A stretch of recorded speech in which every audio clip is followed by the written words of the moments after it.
Hi everyone, welcome to another episode of Ask the Egg Whisperer. I'm so excited to be here again. I love answering your questions and being here for you. I know this is a really tough time for all of us. So if you guys watch my show, you know that there are a few things that I hate. I hate it when people tell me to chill out or just relax. And then lately I've been kind of annoyed by just be positive.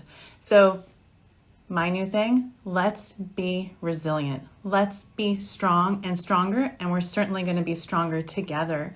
So thank you guys for coming on and asking your questions. I think I have a whole bunch of questions to hear today, maybe about 70 so far. So I'm really happy to be here to answer them for you guys. And the other thing, that I want to teach you guys, if you're out there struggling, is let's not talk about surviving. I'm just surviving. Let's talk about thriving.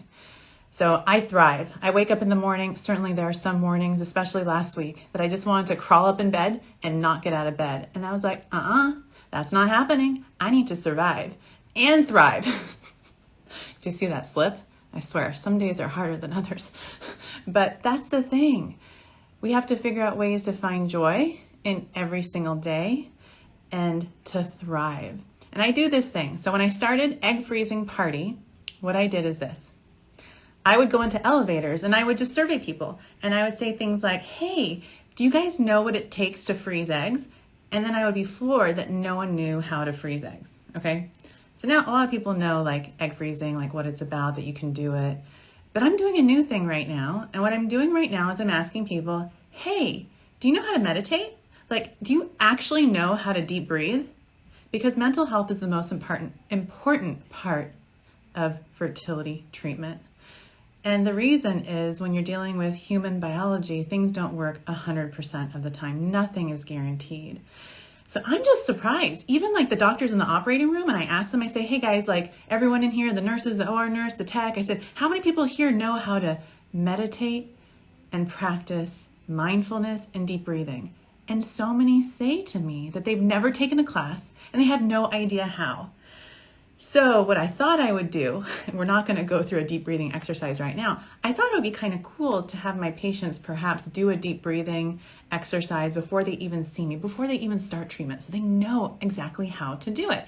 So certainly if you've done yoga, you know how to do it. But if you're not doing yoga and you've never taken a class on how to really just reduce stress and, certain skills that I've been taught, I use them every single day. Because I find that we do a lot of chest breathing, but if you know how to take a really nice cleansing abdominal breath, you're just like, oh my God, I can get through this. So we got to figure out how to get through this. And next, I'm going to get through your questions. So let's start thriving, or let's continue to thrive. And I'm going to ask your fertility questions right now. So this is Tanya's question. Her question is, can a higher level of testosterone in women affect fertility? If so, how can you lower them naturally? And the answer is yes. Having a high testosterone level is part of the HOPE syndrome, right? That's the H, or the high testosterone. And that's what I call PCOS. So women with high testosterone may have lower quality eggs. High testosterone has also been linked to autism and offspring. So if you have high testosterone going into a pregnancy, that could potentially affect the health of the pregnancy. Lots of ways to manage this naturally. Way number one, get into the best shape of your life. Build muscle, okay? That's way number one. If you have excess estrogen, it gets converted to testosterone. You have lots of testosterone. So building muscle is key. So look at your body size, look at your diet. Another way to do it, there are supplements. Ovasitol, for example, that's a branded name through Theralogics. You can use code CAPS, TUSHY, yes, that does spell tushy, to get Ovasitol. That's a natural way to reduce testosterone. There are also prescribed medications like metformin, spironolactone, birth control pills. There are a lot of different ways that you can do it, but work with your doctor, get a baseline, repeat your level, see where you're at, and then decide what you need to do from there as far as when you should time your pregnancy. This is another question here from Allie. Allie asks, what are your thoughts on using immune protocols? I'm 28 years old. My husband, we have, looks like PCOS, male factor infertility, rare normal morphology, low count motility, 13% DNA fragmentation. They have a 6-year-old conceived naturally, but have been trying to conceive number 2 for the last 5 years. Allie has done 2 egg retrievals resulting in 7 beautiful embryos. 5 so far have failed to implant. She's done PGS, ERA, Receptiva, 2 months of Depo-Lupron, H-score 2.8, HSG has been done, 3 saline saunas, 2 biopsies, hysteroscopy, recently clotting immune testing. Uterus tubes look normal, lining is always gorgeous. The only issue they found is MTHFR Pi1 positive or heterozygous with elevated cytokines, and husband and I have a HLA match. The doctor did immune testing and said I need an immune protocol, but my doctor said it's unsafe and unproven. Okay, so Allie's question is this. Any thoughts or opinions regarding reproductive immunology? Is it really witchcraft? And I was taught that it was witchcraft, but I know better. What I mean by that is there are reasons related to our immune system that affect the ability of an embryo to implant, okay? So you think about these interactions between the surface of an embryo and the surface of the uterus. And those are immune reactions that are happening, and sometimes there might not be a good match, and because of certain immune genes, and I'm talking about the HLA, KIR, some people pronounce them KIR genes, that can affect the ability of an embryo to implant into the uterus. I wish I had a really quick way to kind of describe the whole system that's involved, but I do think that some of the reasons why people can have recurrent implantation issues could be related to that. However, remember my embryo diamonds. Remember that algorithm or that whole acronym. You know, what day your embryo is frozen at, what's the implantation rate per embryo, are they abnormal, mosaic, or normal? Do you have the official reports? What was the sperm like on the day of the egg retrieval? And will these embryos help your dreams come true? So make sure you know all that information, because what could be happening could be really related to embryo quality, and you don't want to assume that's related to an immune issue if there's something else that's glaring. And it seems like you have an elevated Receptiva test. The BCL6 score was 2.8. So one of the other things that I sometimes do is Femera, also known as Letrozole. That's the generic name. You take it every single day during your transfer protocol. And I do think considering things like intralipid infusions, Lovenox, for example, I say to my patients, look, you've been through so much. This is my opinion. I know a lot of doctors don't do it, but I know a lot of doctors that do. In my opinion, I would add this on to your protocol. It hurts in that it's a shot in your stomach, or it takes time because it's an infusion to your vein. But at the end of the day, it's so hard to just do the same thing again. And certainly transferring one more embryo is doing something different because you're transferring a different embryo, but still sometimes we want more. And I wish I had an answer when things like this happen, when the embryos don't implant or they implant and they miscarry. But I think incompatibility with the HLA genes could be a part of the reason why a lot of embryos don't work. And unfortunately, we don't have good tests for that, but I do think it makes sense to think outside of the box in a case like yours. But certainly look at your uterus and think about if you're adequately treating any silent endometriosis that's there, and think about adding the Femera and maybe transferring 2 embryos next time. Just thinking about that. Okay, so this is another question from Bodine. My friend asked questions about my day 2 transfer last week. I struggled to find any information about it. I have an optimistic outlook for implantation. However, I was told success is slim. I'm experiencing a lot of cramping, not localized or constant. Can this be a symptom from pessaries of progesterone? So in the US, we don't have progesterone pessaries. It would be really cool if we did. It's just a ring of progesterone that you put in your vagina. I do own the website Farmgina for the day that pessaries come here, so everyone can go there to buy them. I didn't buy that website for that reason, but I bought it so I can just laugh about it. And clearly, I'm the only one that's making myself laugh because I'm talking to you guys here and no one's laughing back. But one day, I will have a comedy sketch and I'll be able to travel around the country and there can be people in the audience. And I think that still the only person that will be laughing will be my mother, who can't hear anything that I say. But she would laugh if I told her to laugh. So to answer your question, a day 2 transfer can work. A day 3 transfer can work. A day 5 embryo transfer can work. But it's really important to have realistic expectations. So go back to your doctor and be like, hey, doctor. I mean, just don't say, actually, I hate it when people say, hey. I'm like, huh? Am I a horse? So say, hi, doctor. What do you expect my implantation rate to be for this embryo? And remember, when you're at an embryo transfer, you have to ask yourself, should I transfer right now? Will transferring right now help me reach my goals? Would it make sense to do more cycles first based on my fertility diagnosis and my family size goals? So those are the things that I do with my patients. And certainly it's important for all of you guys to do that as well. But day 2 transfers totally work. They do. I used to do them all the time, as if I'm like a dinosaur, like 85 years old.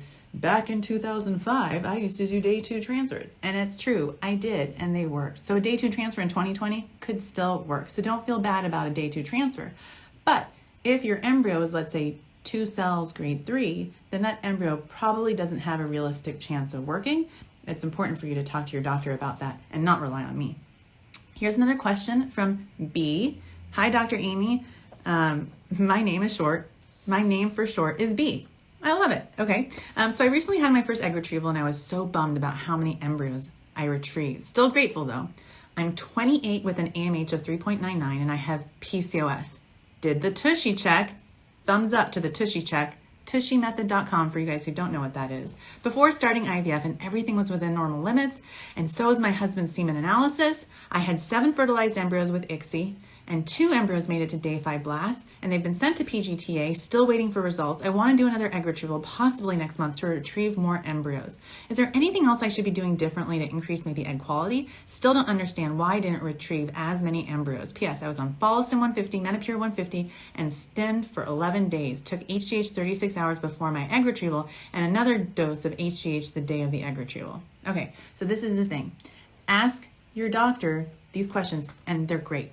But this is the thing. What I'm trying to say is when you have PCOS and it's your first cycle, sometimes we are a little bit more conservative because we don't want you to have severe OHSS. Severe OHS, especially now with the pandemic, is a nightmare. We don't want to send anyone to the emergency room. So ask your doctor, what would you do differently based on what you learned about my body? Okay, and then remember, ask, would you push me an extra day to maybe get the eggs a little bit bigger so I could get more mature eggs? Ask them about the sperm quality. Is there anything my partner could do to improve sperm quality? Should we add, for example, Pixie to the equation if, let's say, the sperm quality is low? Or should we think about doing a sperm DNA fragmentation test? Should we perhaps increase the amount of HCG hormone to safely get more mature eggs? And then ask about your body size and lifestyle and see if there's anything different you could do. My goal for you would be for you to be the best version of you today. Sleep well, drink water, do all that great stuff. And remember how I started the show, I want you to thrive and do meditation, deep breathing, all that kind of stuff. So at the end of the day, your outcome sounds like having, 2 day 5 blasts out of 7 fertilized eggs. Seems a little bit low at the age of 28. And if you were my patient, I would also request a chromosome analysis for you and your husband to see if there might be something in your DNA that is causing this to happen. But it sounds like you did IVF at the best time of your life at 28 and you did the right thing. And if you were my patient, I would say, look, it took us, how many eggs you had? I'm trying to find the number of eggs you had retrieved. I would say you had this number of eggs for us to get the 2 embryos out. And that's what IVF will do for you. So I'm glad you're feeling optimistic and you're grateful. And at the end of the day, keep being strong and resilient because all the work that you're doing will pay off. You deserve it. You deserve to be a mom. And it seems like your time is going to be here hopefully really soon without too much more effort. And you certainly are putting a lot of effort into this. Okay, here's another question. This is from TB. Last question was from B. This question is from TB. This is the question. Is 916 for estradiol something to be concerned about at 35 years old? Will it prevent me from being able to conceive naturally? I'm not on any kind of medication that could cause the levels to be so high. My husband and I have been trying to conceive for 5 years and haven't had any luck. Okay, look. Google image the word estrogen during a menstrual cycle and you'll see it goes whoop and whoop. That's really what it does. And sometimes you can hear it if you listen really closely to your ovary. I'm just kidding. You cannot hear your estrogen levels go up. I've tried. So your estrogen levels go up from hormones that are secreted by your ovary. So if you have a high estrogen, you got to go do what? Look at your ovary. Take a look at it. See if there's a cyst. And then ask yourself, did I check my estrogen at the time when it goes up? And if the answer is yes, then you just ovulated. So track and trend your levels, do it around cycle day 3, check an FSH, estradiol, AMH, and see what's going on.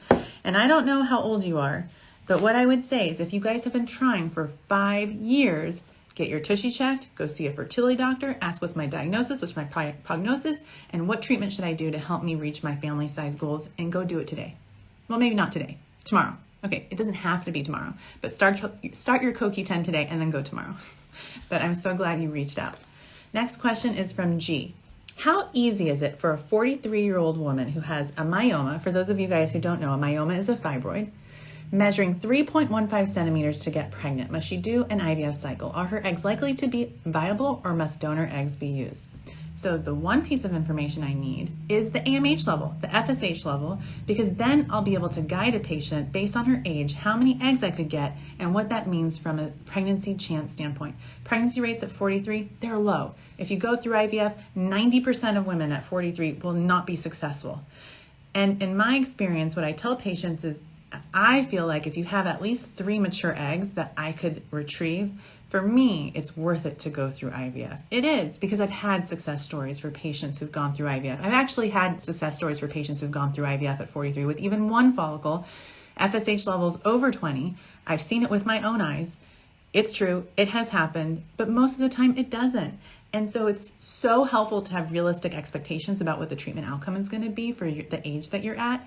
If the 3-centimeter fibroid is inside your cavity, blocking the ability of an embryo to implant, then yes, it could affect your fertility. Otherwise, I think the most important thing is to assess your egg health. And we know that at 43, our egg health is going to be low, but it's not no. So find a doctor that believes in you. Find a doctor who thinks at 43 that you could have a chance. And certainly you don't want someone to give you false hope. For example, if your AMH is, let's say, 0.1 and your follicle count is 1 and your FSH is already 28, I'm just throwing out some numbers, the likelihood of being successful is close to 0. So that's when you start thinking about creative family building options. And that's when you say, it doesn't take DNA to be a family, and my plan B was meant to be. Is the plan that was meant to be. I learned that from Jana Ruppnow. You guys have to read her book if you haven't already. Here's our next question from Blessed. That's a wonderful name. Thank you, Blessed, for giving us this question. Doctors say my husband has 0% or no sperm cells. I'm 43 years old. Can I get pregnant with my eggs and a donor sperm? And the answer is yes. It takes eggs, sperm, and fallopian tubes that are open. So at 43, the likelihood is low, but it's not no. So find out about your fertility levels. Do the Tushy check. Make sure your fallopian tubes are open. If they're open, get in to see a doctor. Call, like right now. Stop watching this. Hang up the phone. Call and say, I'm 43 years old. I want to have a baby with donor sperm.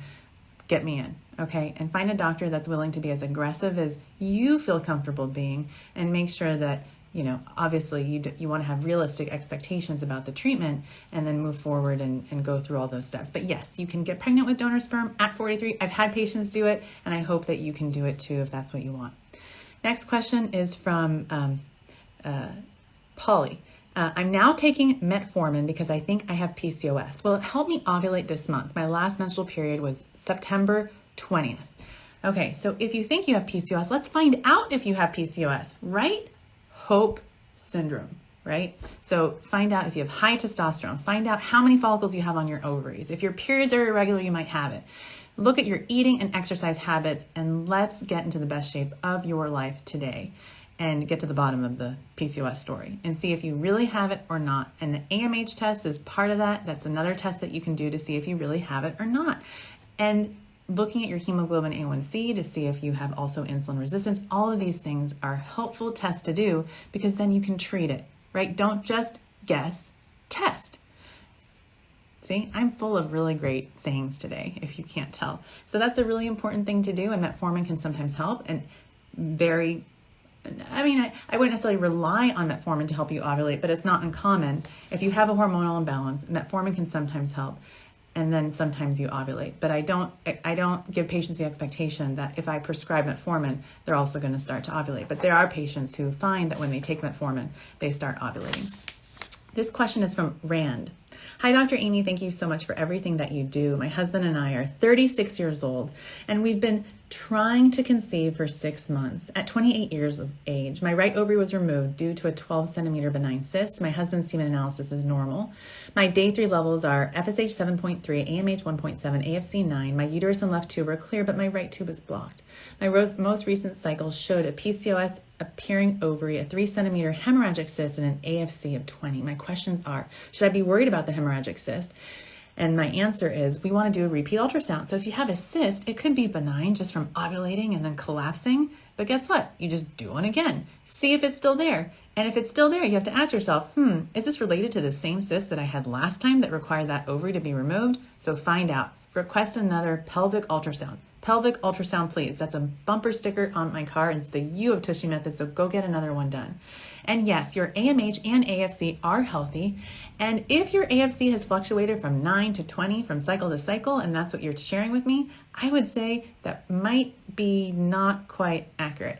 I've seen it before, so I'm not going to say that it isn't, but get your AMH level checked, and you did, and it was 1.7. So I would say your follicle count is probably close to 15. So do those tests again. Repeat your follicle check, do another ultrasound to look at the cyst, and then check your AMH again to get another snapshot in time about what's going on. Her other question is, does a PCO appearing ovary suggest PCOS? And the answer is about 15% of people can have a PCO appearing ovary and not have PCOS.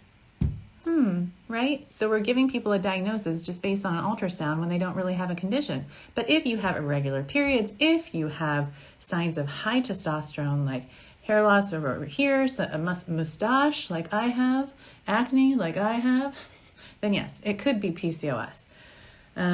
What special protocol, if any, and what supplements would you recommend for one ovary and my hormonal profile? Okay, so I would recommend, here we go, CoQ10, I'm just kidding.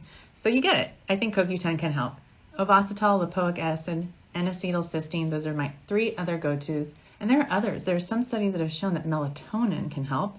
Yoga can help reduce testosterone. And I would suggest, if you haven't already, think about the possibility that the surgery you had done could have, oh, you did, you told me that your, oh no, you told me your right tube was blocked and your left tube is clear. But this is the thing, even though the HSG shows that, I'm trying to figure this out. So let's say this is the right tube, the left tube is clear. There still could be pelvic adhesions that are blocking the ability of the left-sided egg when you ovulate to go into that left tube.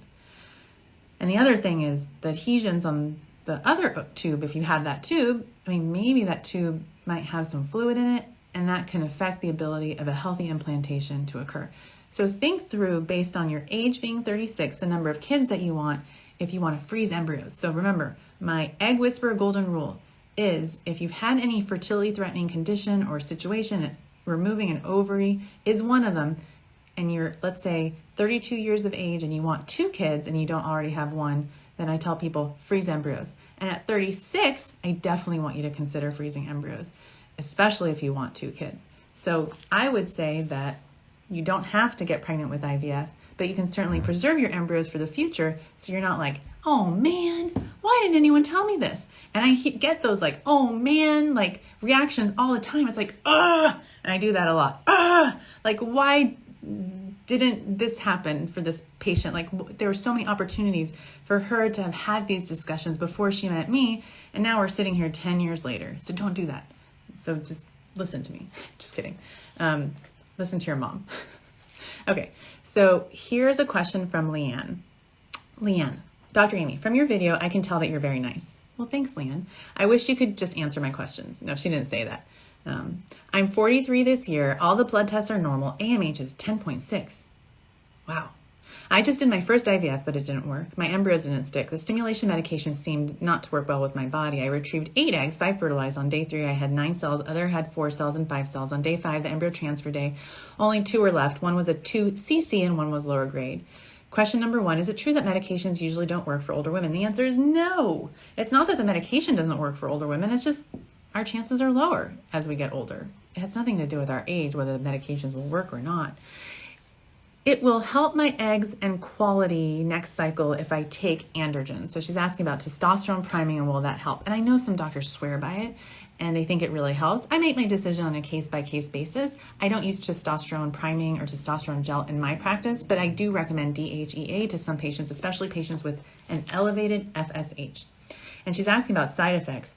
And side effects of the testosterone could be deepening of the voice, hair growth in places, and acne. And some, I've had patients have delayed cycles. I've had them have some mood disturbances. So super important to talk to your doctor who's prescribing it, what they see in their patients, because it's also going to be dose dependent. Next question. For my failed cycle, I had a day 3 transfer. Oh, if I had had a day 3 transfer rather than day 5, would that have been better? Was it right to pick a day 5 transfer? Should I pick a day 3 transfer? And my thing is, look, You didn't put your body through that 2-week wait by transferring 2 low quality embryos on day 3 that probably wouldn't have made it. And I feel really comfortable with that. And the thing is that I talk to my patients about that and I say, look, this is the possibility. If we're going to do a day 5 transfer, we have these 2 embryos, there's a chance we might not have a transfer, and we have to be okay with that, right? So if you're a patient that wouldn't be okay with not doing a transfer and would rather just have that experience of having the transfer, then do the transfer. I hope that makes sense. Okay. Next question is, when could I start my treatment since this cycle failed? So for my patients who are over 40, I'm like, so what are you doing tomorrow? And what I mean by that, as soon as your period starts, you're coming in. You're coming in, I'm going to take a look at your ovaries, I'm going to look at your hormone levels, and then we're going to make a plan. And if your ovaries are saying, not now, Aimee, give me a break, I'm going to give your ovaries a break. But if your ovaries are like, I can do this again, and my follicle count looks great, sometimes that next cycle can give you a great response. So it's not like a one-size-fits-all rule that you have to take 1 or 2 months after egg retrieval to do another cycle, especially if you're 43. I'm like, what are you doing tomorrow? Come on in. When your period starts, you think of me. It's true. That is a bumper sticker I have on my car. And I know I've said that to you guys, and one day someone's going to send me a bumper sticker that I can put on my car because it really isn't on my car. This is a great question from Janie. Hi, Dr. Aimee. I'm 30 years old and I've been trying to conceive for 2 years. I have a past medical history of cancer, family history of PCOS and endometriosis. My physician keeps saying, I don't know why you're not pregnant. That's kind of frustrating. I'm really sorry they're saying that. My thing is like, let's explain things and give patients the possible explanations rather than feeling like you're a mystery or a challenge. I mean, like, life's hard enough. Here are my current stats. Here we go. I had my tushy chest. I don't know what a tushy chest is, but sounds interesting. I had my tushy test. My AMH in 2019 is 3.07. Awesome. I have a bicornuate uterus. Aha. Hypothyroidism controlled with levothyroxine, BMI 24, FSH 8.5 on day 3 of my period, saline sono normal, miscarriage number 1, not diagnosed with endometriosis or PCOS, positive OPK every single cycle. My husband has no issues. We've done 2 IUIs and no success. What are your thoughts on what I should do next? Okay, look, if you have a bicornuate uterus, make sure we're not missing a septum. So often people are diagnosed with a bicornuate, and I see this, and it's actually a septum. So see someone who is a specialist, and if you've already seen a specialist, maybe consider a second opinion. A laparoscopy, hysteroscopy, sometimes can reveal things that an MRI cannot. So if you haven't had an MRI yet, definitely have an MRI. And if you had an MRI, given your history, you might want to consider still doing a hysteroscopy and getting a second opinion on what's going on with your uterus. Because I'm wondering, because of the miscarriage, if there might be a uterine anomaly that's affecting your ability to stay pregnant and affecting your ability to get pregnant. And when I have a patient with all these things that are perfectly reassuring except the uterine anomaly, you still have to wonder, is it the uterine anomaly? But then you have to go back to my angel workup, right? So the angel workup is the workup I approach and apply to everybody who's had 1 miscarriage. My style isn't like, oh, you have to wait until you have 3 and then we're going to think about these things. No, that's not how we do things. That's not how we want to be treated as women. We want answers. We don't want to be wondering for the rest of our lives. And we want to be reassured that everything's going to be okay the next time. And certainly there are some people who are like, I don't need to do tests. But I would say, for the patients that are reaching out to me, they're like, please test me. I want to make sure that nothing's wrong. And if there's something wrong, I want to fix it before I get pregnant again. So I'm not so worried about what's going to happen. And certainly the truth is we're always going to worry. So the angel workup is looking at autoimmune issues, anatomic issues, and we know you've done that. Looking at nutrition, seeing if you have, let's say, celiac disease that's been undiagnosed. Looking at genetics, like your karyotype and carrier screen. Make sure you don't have a thrombophilia or a structural rearrangement, like a translocation. Looking at endocrine abnormalities. We already know you have a thyroid problem, and it sounds like it's being very well taken care of. And lastly, looking at your lifestyle, and it looks like your BMI is really healthy. So keep up the great work. And I would also add, sometimes it's a good idea to look at sperm. So you're doing all the right things, but if you were a patient of mine at 30 with your history and sharing what you've shared, especially about your uterus, I'd go and look real deep into that uterus of yours and see what your uterus is telling us, and maybe consider preserving embryos sooner than later because of what's going on. Okay, I hope that helps. Here's another question from Sass. That is a fabulous name. I'm feeling very fertility sassy today. In fact, you know what happened? I wanted to buy a website, fertilityrevolution.com. I was like, we need to start, all of us here, a fertility revolution. We need to start talking about this stuff, talking about it early and making it free. I mean, I was like, dude, anyone who wants to have a baby right now in this pandemic, they need It needs to be free. Like, people should just be given money to go do IVF to have babies, because we got to fill this world up with more love and like as soon as possible. But unfortunately, fertility revolution was taken and I can't do it. But perhaps we can talk about having a fertility revolution together. Back to Sass's question. Hi, Aimee. I'm 37.8 years old. That's cute. I had my first child with ICSI at 32. My husband has severe oligospermia, so that means the sperm has abnormally shaped. Oligo means low sperm count. When I was 34, we started another ICSI journey, and I was diagnosed with severe endometriosis and low AMH. I'm sorry. I've had 6 ICSI cycles since. Holy smokes, but not successful. AMH is 0.74, FSH is 4, Estradiol 76, antral follicle count is 12, 3 on the right, 9 on the left. Here's her question. Sass is asking, is AMH or AFC more reliable? And in my opinion, it's AFC.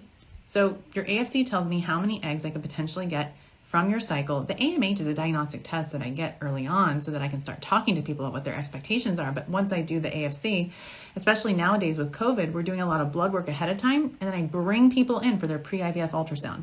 I say, come on over. I need to see your ovaries. The last thing I want you to do is show up to my office and your follicle count is like 3 and your AMH is like 2, and you thought that somehow when you started IVF I would get 20 eggs, and that's really, really annoying.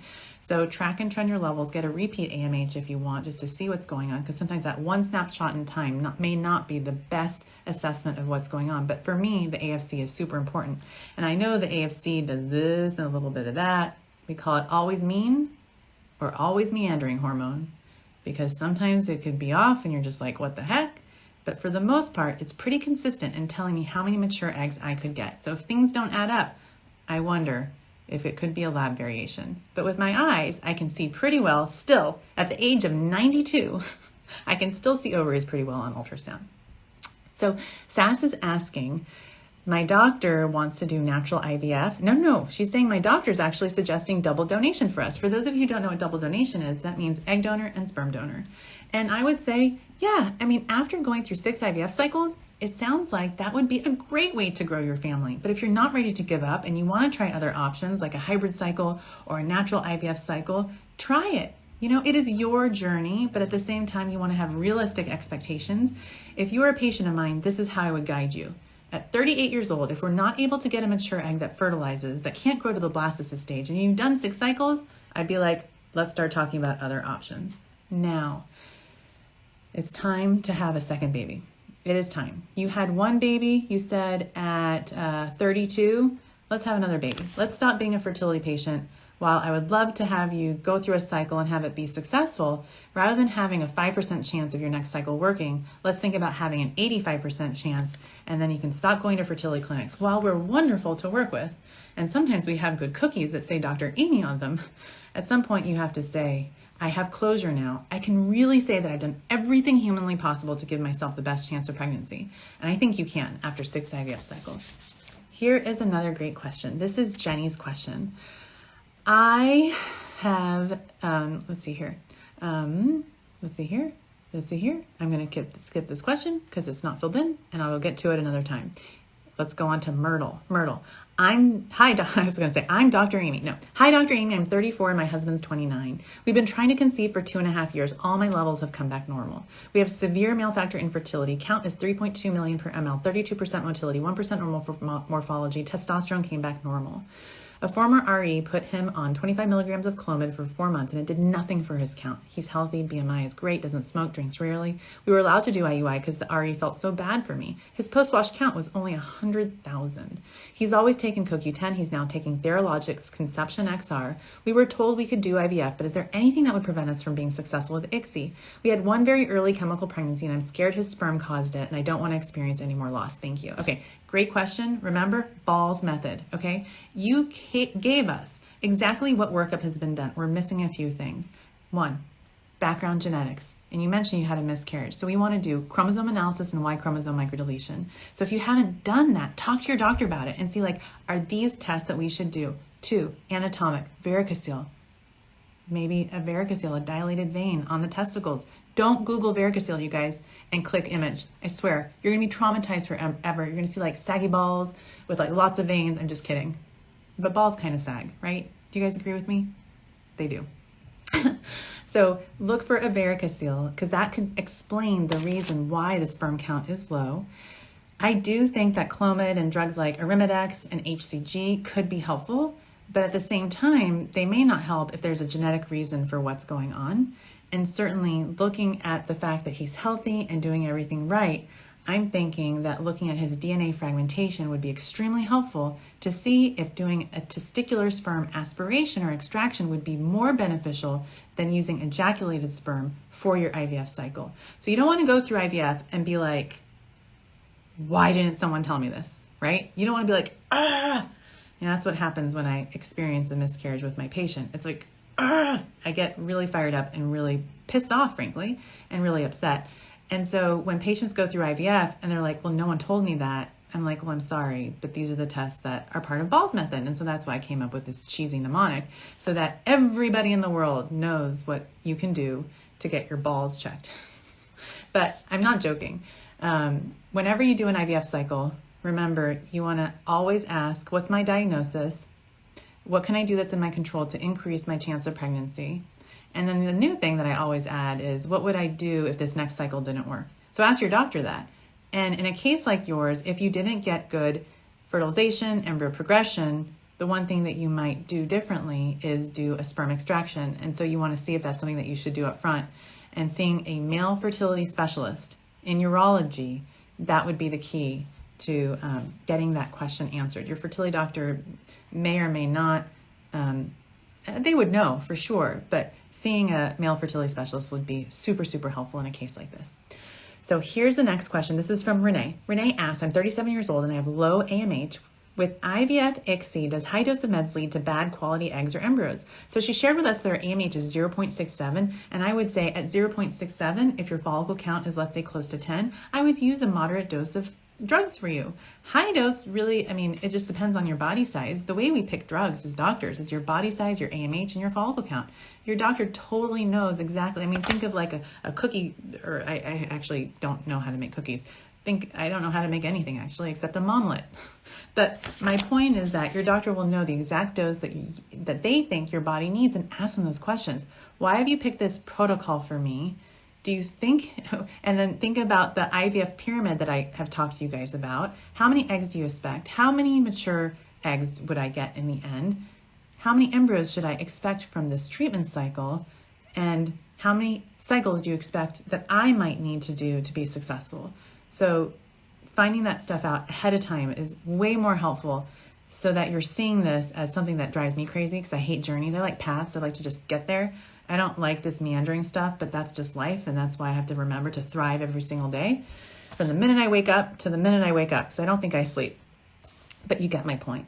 Next question is from Jenna. Jenna is asking, I'm 32 years old with unexplained infertility. And she actually says in parentheses, I know you hate that word, and so do I. And it's true. I hate that word, unexplained. It drives me bonkers. It makes my skin crawl. I underwent an egg retrieval last year at age 31 and had 6 untested day 5 or day 6 blasts. My first transfer was successful in February, but unfortunately my pregnancy ended at 19 weeks due to birth defects in the baby, and I'm so sorry. Sorry, Jenna. I have 5 untested blasts left. My BMI is 23, AMH is 3.8, FSH is 5.6, TSH is 2. Is it okay for me to be on birth control pills for 2 weeks prior to my next FET, which is frozen embryo transfer? Should I do that or not? Okay, so birth control pills have a lot of non-contraceptive benefits, right? And one of them is you can use them as fertility planning pills. I wish birth control pills for IVF patients had a different name, like literally FPP, rather than OCP. Because whenever I tell a patient I'd like to put you on birth control pills, they're just like, oh, what? I thought you wanted me to get pregnant. No, I'm kidding.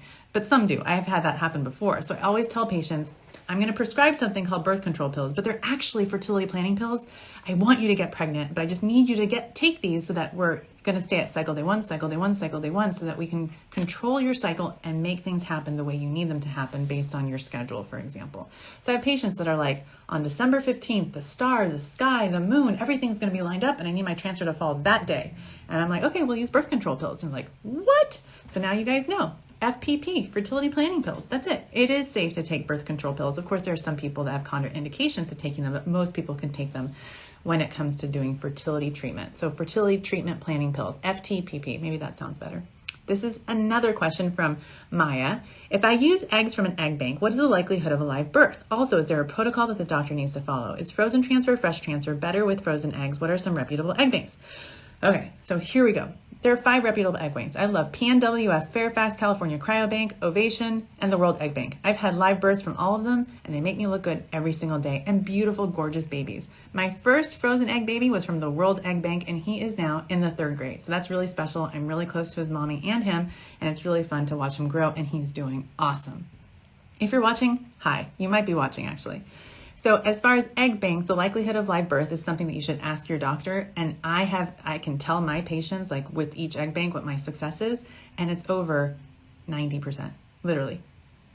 And there is one bank, and I'm not going to call it out, that's actually 100% ongoing pregnancy or live birth until like from the start that I've been using them. And I love their embryo creation program because they'll do embryo creation for you. We freeze the sperm, we ship it there, they make the embryos for us, they ship the embryos back, and then we make a baby. And it's actually more cost effective than creating embryos here in the Bay Area because the IVF fees are so much higher. And they also have a guarantee based on every lab is different, every egg bank is different with their guarantee. Like some, for example, will guarantee a certain number of normal blasts, some will guarantee a certain number of blastocysts. So that's something to look into with the 5 different egg banks that I just referenced. And then as far as special protocol, I always recommend doing ERA and receptiva testing. So do an implantation test before you transfer the embryos, or you can make the decision as to whether you're going to do that testing based on how many embryos you have. So go to my show that is how to prepare for an embryo transfer. That's a great show to watch if you're using eggs from an egg bank. And then the question is, frozen transfer or fresh transfer better with frozen eggs?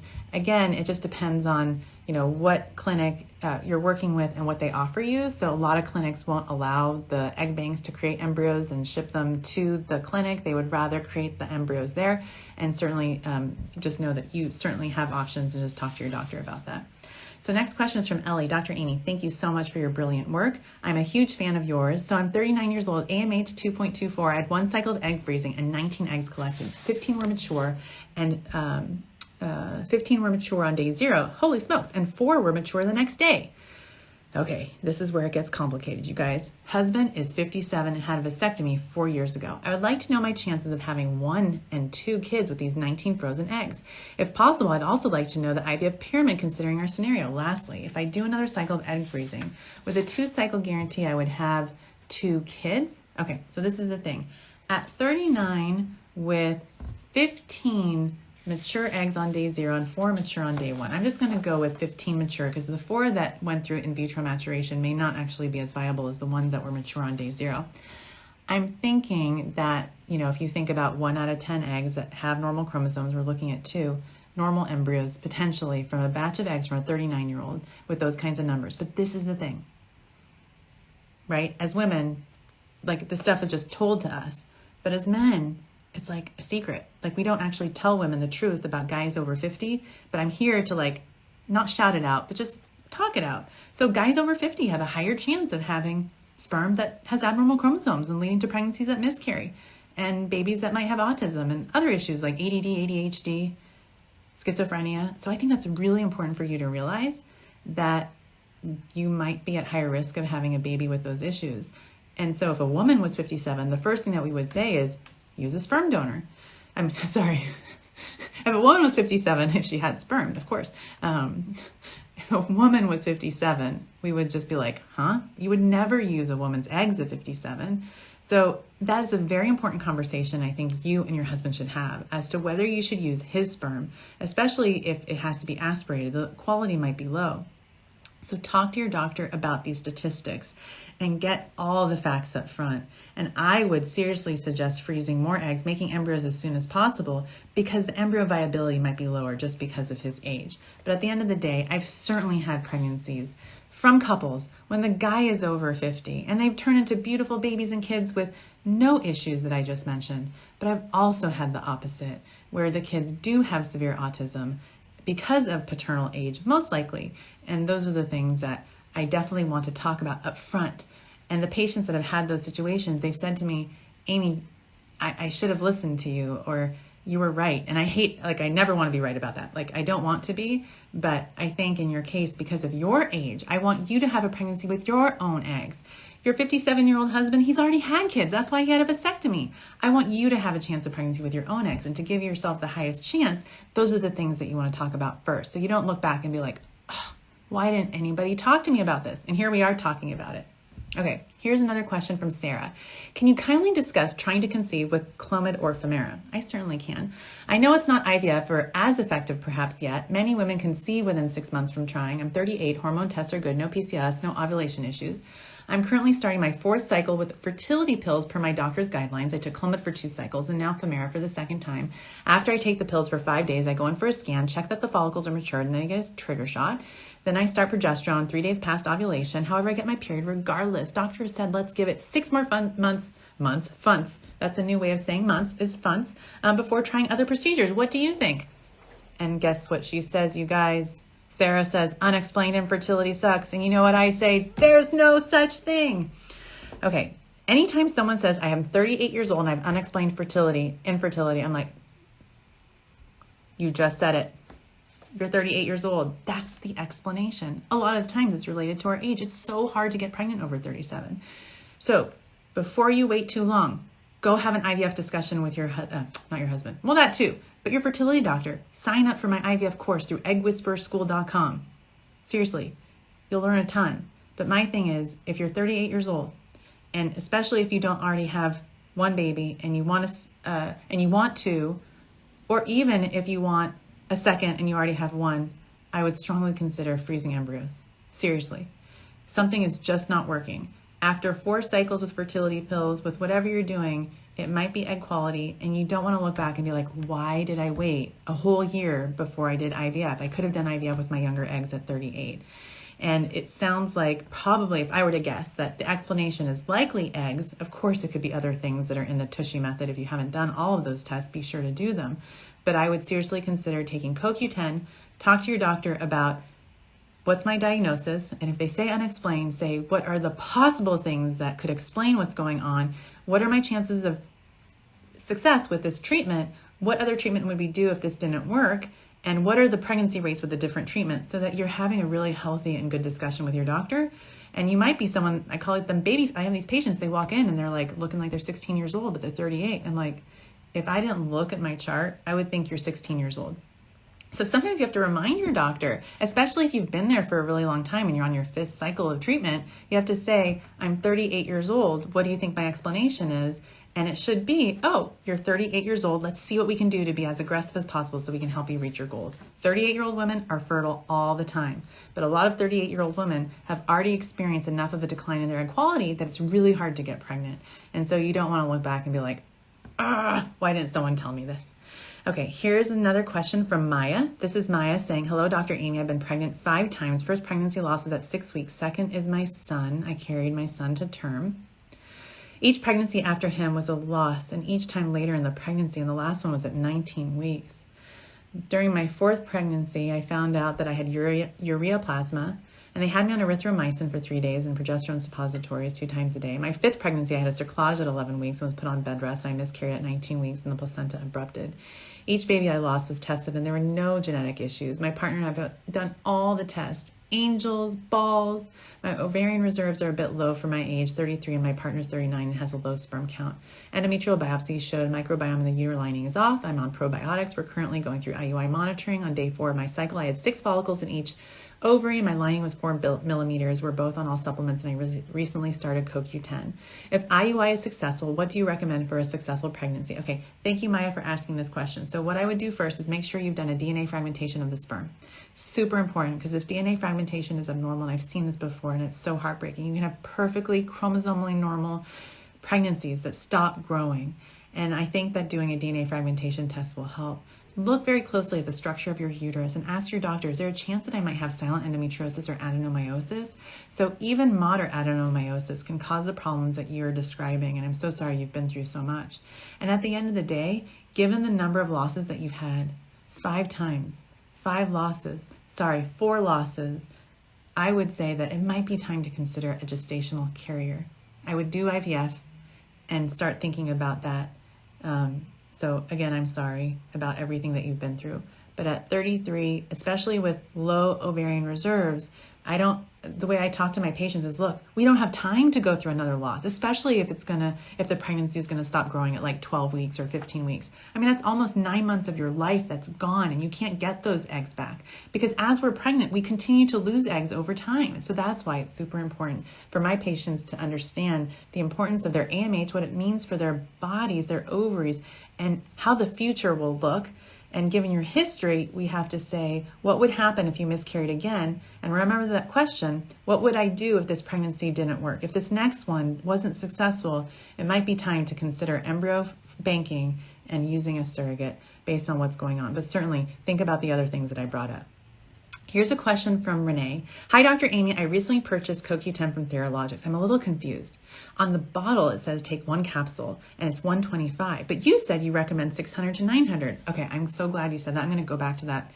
I'm going to do something and add something in the article there. So 125 of that CoQ10 is actually compounded with something called Vesisorb, and that makes it actually closer to 700 milligrams. So just take 1 of those per day.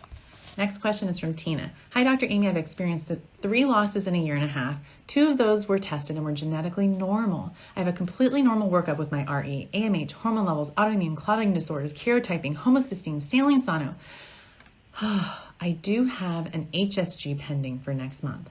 If those are normal, my doctor's plan is to do medicated cycles with letrozole and then progesterone and Lovenox if I get pregnant.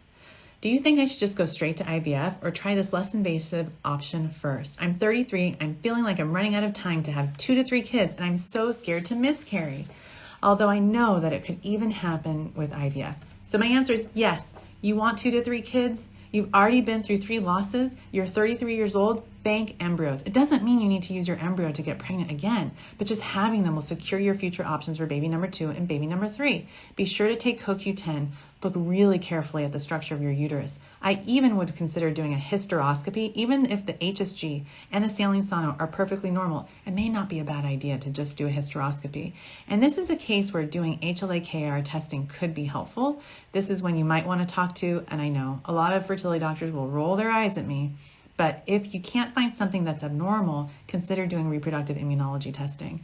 And then my IVF approach, you guys have heard the Egg Whisper diet, right? So the D, it's not a recipe. Remember, I don't know how to cook anything except a omelet.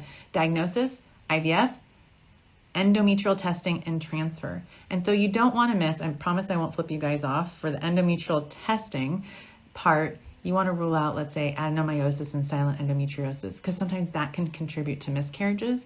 So be sure to go through my 3 steps, or at least talk to your doctor about them. Embryo creation after the diagnosis, and endometrial testing, doing the ERA and Receptiva, for example, and then do your transfer next, so that you're not one of those patients who goes through IVF, transfers, and then miscarries. But I would totally get excited, rally around doing IVF, bank your embryos, just like we scream from the top of our lungs to all women who are, let's say, 32, 33 to freeze eggs. For you, you could certainly freeze eggs, but I would also want you to freeze embryos, and sign up for my IVF course through eggwhisperschool.com. Okay. Next question is from Paula. Hi, Dr. Aimee. Thank you for helping all of us on our fertility journey. I'm 37 years old. I'm in a same-sex marriage, and 3 months ago started trying to conceive a baby via IUI. I'm currently in my 2-week wait of my 3rd IUI. Each IUI, I have used letrozole 5 milligrams and Gonal-F 75 milligrams. Donor sperm count after wash has ranged anywhere from 11 to 14 million. Motility is good. I'm getting 2 follicles each cycle, 16 to 22 millimeters. I don't have PCOS or blocked tubes. However, I will admit to you, I'm heavy, always have been. BMI is 38 to 40. My AMH is low at 0.6. FSH is 6 to 8. If this IUI isn't successful, should I continue to try or move on to IVF? What are my chances of success? Thank you for your kindness and time. Paula, you're 37 years old. I'm not worried about your body size. Let's get some embryos. Go make some embryos based on your AMH of 0.6. Give yourself the best chance of pregnancy. You've already tried 2 IUIs, now you're 3rd. And believe it or not, I really want this discussion right here to be a complete waste of time. And I want you to reach out and be like, I'm pregnant and it worked. But in the meantime, I would definitely start having that IVF conversation with your doctor. I'm not going to body shame you at all. You're probably gorgeous, and I know that you're perfect the way you are. However, get your embryos frozen, and then all of a sudden, you're like transformed. You're like, I can now prepare for embryo transfer. And then Become the best version of you for your baby. Right now, you don't see it. You don't see that embryo, but as soon as you see it, you know it's cryopreserved and you know it's in your future, then it's easier to start exercising, eating right, and start taking care of you, because it becomes more of a reality that you're going to be a mom sooner than later. And hopefully, of course, it's with this third IUI, but I do want you to have a higher chance of pregnancy. And given your AMH and what you described so far, it would be perfectly reasonable to go right to IVF next and not do 1 to 3 more IUIs. So here's the next question. This is from Subashini. Hi, Dr. Aimee. I've been experiencing infertility for a while. I did IVF cycles, and now a total of 3 fresh cycles have failed, and I have 5 day 5 embryos in the bank. 4 pronuclear embryos, and I'm going to transfer those soon. Do you think there's a chance of success in my case? I'm 40 years old. Recently, my AMH came back as 2.1. I didn't do PGD testing due to very low embryos per cycle. Do you recommend any other tests or any suggestion? Do you think there is a chance of pregnancy? Heck yeah! You have 5 day 5 embryos at 40? I do think so. And 4 pronuclear embryos? Certainly. To prepare for transfer, go through the things that I've talked about. Do implantation testing, become the best version of you, be as healthy and fit as possible, take your prenatal vitamin D, fish oil, do a whole preconception lab panel, making sure your thyroid is normal, evaluate the cavity of your uterus, and go get it done. And do it and know that you've done everything possible to give yourself the best chance, surrender it all, and then if it doesn't work, say you went in and it sounds like you're totally going in with realistic expectations because you're asking me if it's going to work. And I'm like, there's a really good chance it could work. So hopefully it does. This next question is for Jennifer. Hi, Dr. Aimee. I find your show very informative. I'm 46 years old who's wanting to start a family. What supplements would you recommend and how many should I take? So this is the thing. At 46, the most important thing to realize is the chance of pregnancy is close to 0. You guys, I'm telling you the truth. I'm not being mean. This is the reality. Like Botox, I can put it in my forehead and clearly I need some more, but I can't put it in the ovaries. There's nothing that a 46-year-old can do to regrow eggs once we run out. And 99.999% of women at 46 do not have a single viable egg left. So what I tell my patients who are 46 that are coming in, I say to them, listen, I want you to be the first 46-year-old patient that I can help with IVF and treatment. I'm super motivated to try and help someone and finally say I've helped a 46-year-old woman, but I haven't. I've certainly tried 46, 47, 48, 49, 50, 51. I think the oldest patient I did an egg retrieval on might have been 52. Not a single one has had a healthy pregnancy, but every single one said, thank you, Aimee, for giving me a chance as I flip my hair. And they said, what you gave me was IVF closure. And now I see exactly what you meant. And I'm ready to talk about other options. Okay. So at the end of the day, taking supplements like CoQ10, fish oil, prenatal vitamins, those will help with pregnancy. And that's why creative family building is such a great option for all women over the age of especially 45 to build their family. So the only way a 46-year-old can have a healthy pregnancy is if you froze eggs when you were younger, you have embryos from before, or you're one out of 100 million that can have a healthy pregnancy at 46. So don't let anyone say, well, my friends, they all got pregnant at 46 and 47. I know 5 people that got pregnant at 50. I promise you, they're lying. And all the celebrities that are saying I'm 50 and I had a baby and they're not telling the truth about how it happened, they're lying too. So don't be fooled by all those people out there that are fertility braggers about pregnancies that at the end of the day, every pregnancy is precious. Every pregnancy is natural. A pregnancy even created with a donated egg, we rely on nature in order for that embryo to stick and grow in that uterus. But it's very important to have realistic expectations about what is truly possible. And at 46, there is no amount of money, IVF, or a brilliant doctor that's going to help us get pregnant. This is from Alice. Alice asks, I'm 41 years old and I have an AMH of 10.3. My doctor hasn't explained why he recommended the following protocol for my first round of IVF, which was 4 days of 300 IUs of Pergoveris up to 450 for the remaining 5 days, plus 5 days of, this is another medication I can't pronounce, and a 9-day protocol in total. Could you explain why would I have to be on these drugs if you had, and would you have suggested the same protocol? So this is the thing. When you're a patient, you always want to ask, what are you giving me? What is it? How is it going to make you feel? What do you expect from this treatment? And why did you choose this protocol for me? Guys, it's not rocket science. When you're a patient and you're in the office, don't leave without those questions answered. They're really simple questions. So, you guys deserve to know the answers to those questions. So that's why I share this stuff with you, so you know the questions you can ask. Because sometimes people don't know the question, like they don't know how to ask, like they know what they don't know, but aren't sure how to ask the question. So I just gave it to you, okay? And the thing is, like, looking at your protocol, it seems really fine. I don't see anything wrong with that. But what I would say is ask your doctor about your IVF pyramid, how many eggs they expect from you, and whether you should do PGT or not, and how many cycles of treatment you might need to do to be successful based on your goals, and go for it. But I would say we use fertility drugs to grow the eggs. I wish I could just take a needle and get those eggs out without having to mature them. But the brain only sends a signal called FSH to the ovary at such an intensity for us to only grow one egg each month. And that's what these drugs do. They just talk to your ovaries at a much higher rate so that we can get as many eggs as safely as possible out from your ovaries. This is a question from Alice. Hi, Dr. Aimee. I'm 29 years old. My BMI is 20. I have PCOS, mainly diagnosed from ultrasound. My hormone levels are all in the normal range. I just don't seem to ovulate or have any sort of period on my own. 2 years ago, I took Femera with timed intercourse for 3 months. I took 2.5 milligrams and got pregnant with my daughter. This time around, I don't ovulate. I just didn't on Femera. They switched me to Clomid, which worked for 1 month and didn't work again, and now I have to move on to injectables. I'm also taking Gonal F. I ovulated last month, but no pregnancy. Here's my question. I have a super thick lining, usually around 15 before ovulation. The clinic insists that everyone doing injectables needs to take progesterone after ovulation until the beta test.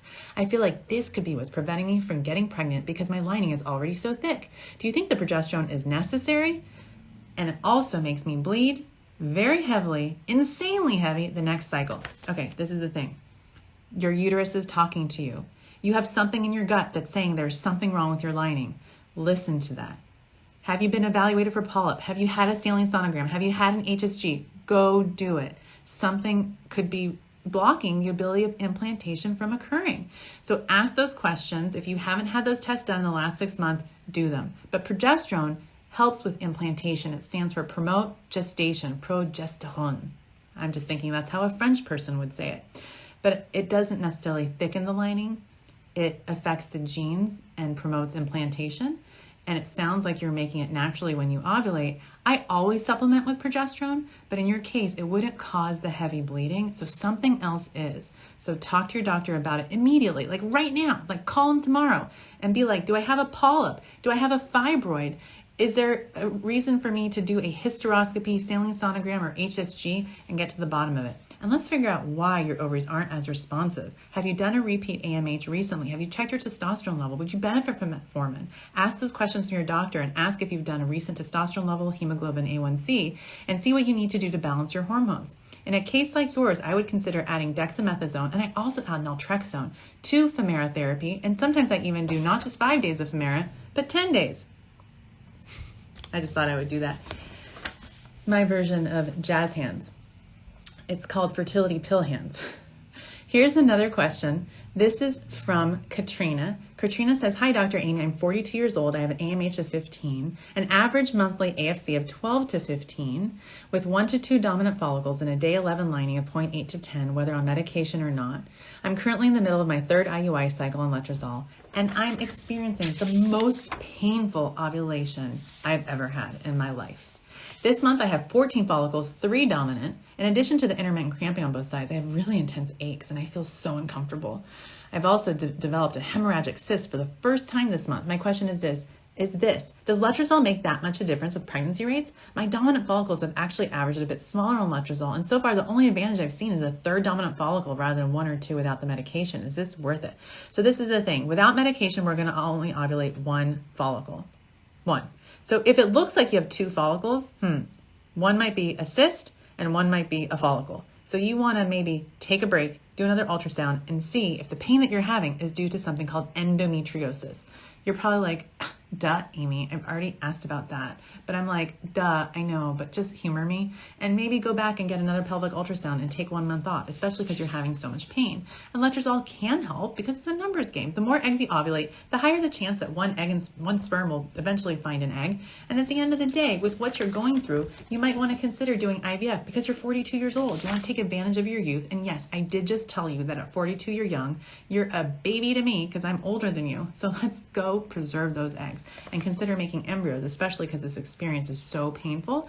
With an egg retrieval, we drain fluid from your ovaries, and the experience after ovulation is not as bad as if you didn't drain the fluid. So talk to your doctor about that too. And certainly, guess what? sign up for my IVF class, eggwhisperschool.com. Okay, let's go to this next question. This is Rosie's question. That is a very cute name. Hi, Rosie. Very sweet name. Thank you for being available to us during this emotionally draining process. I'm telling you guys, this is so emotionally draining. That's why I have to put the pinkest, most obnoxious lipstick on every day.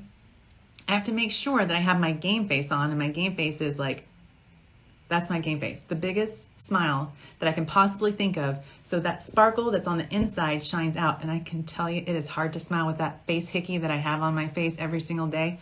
That mask that we wear. Okay, back to Rosie's question. I'm 39 and attempting my second IUI.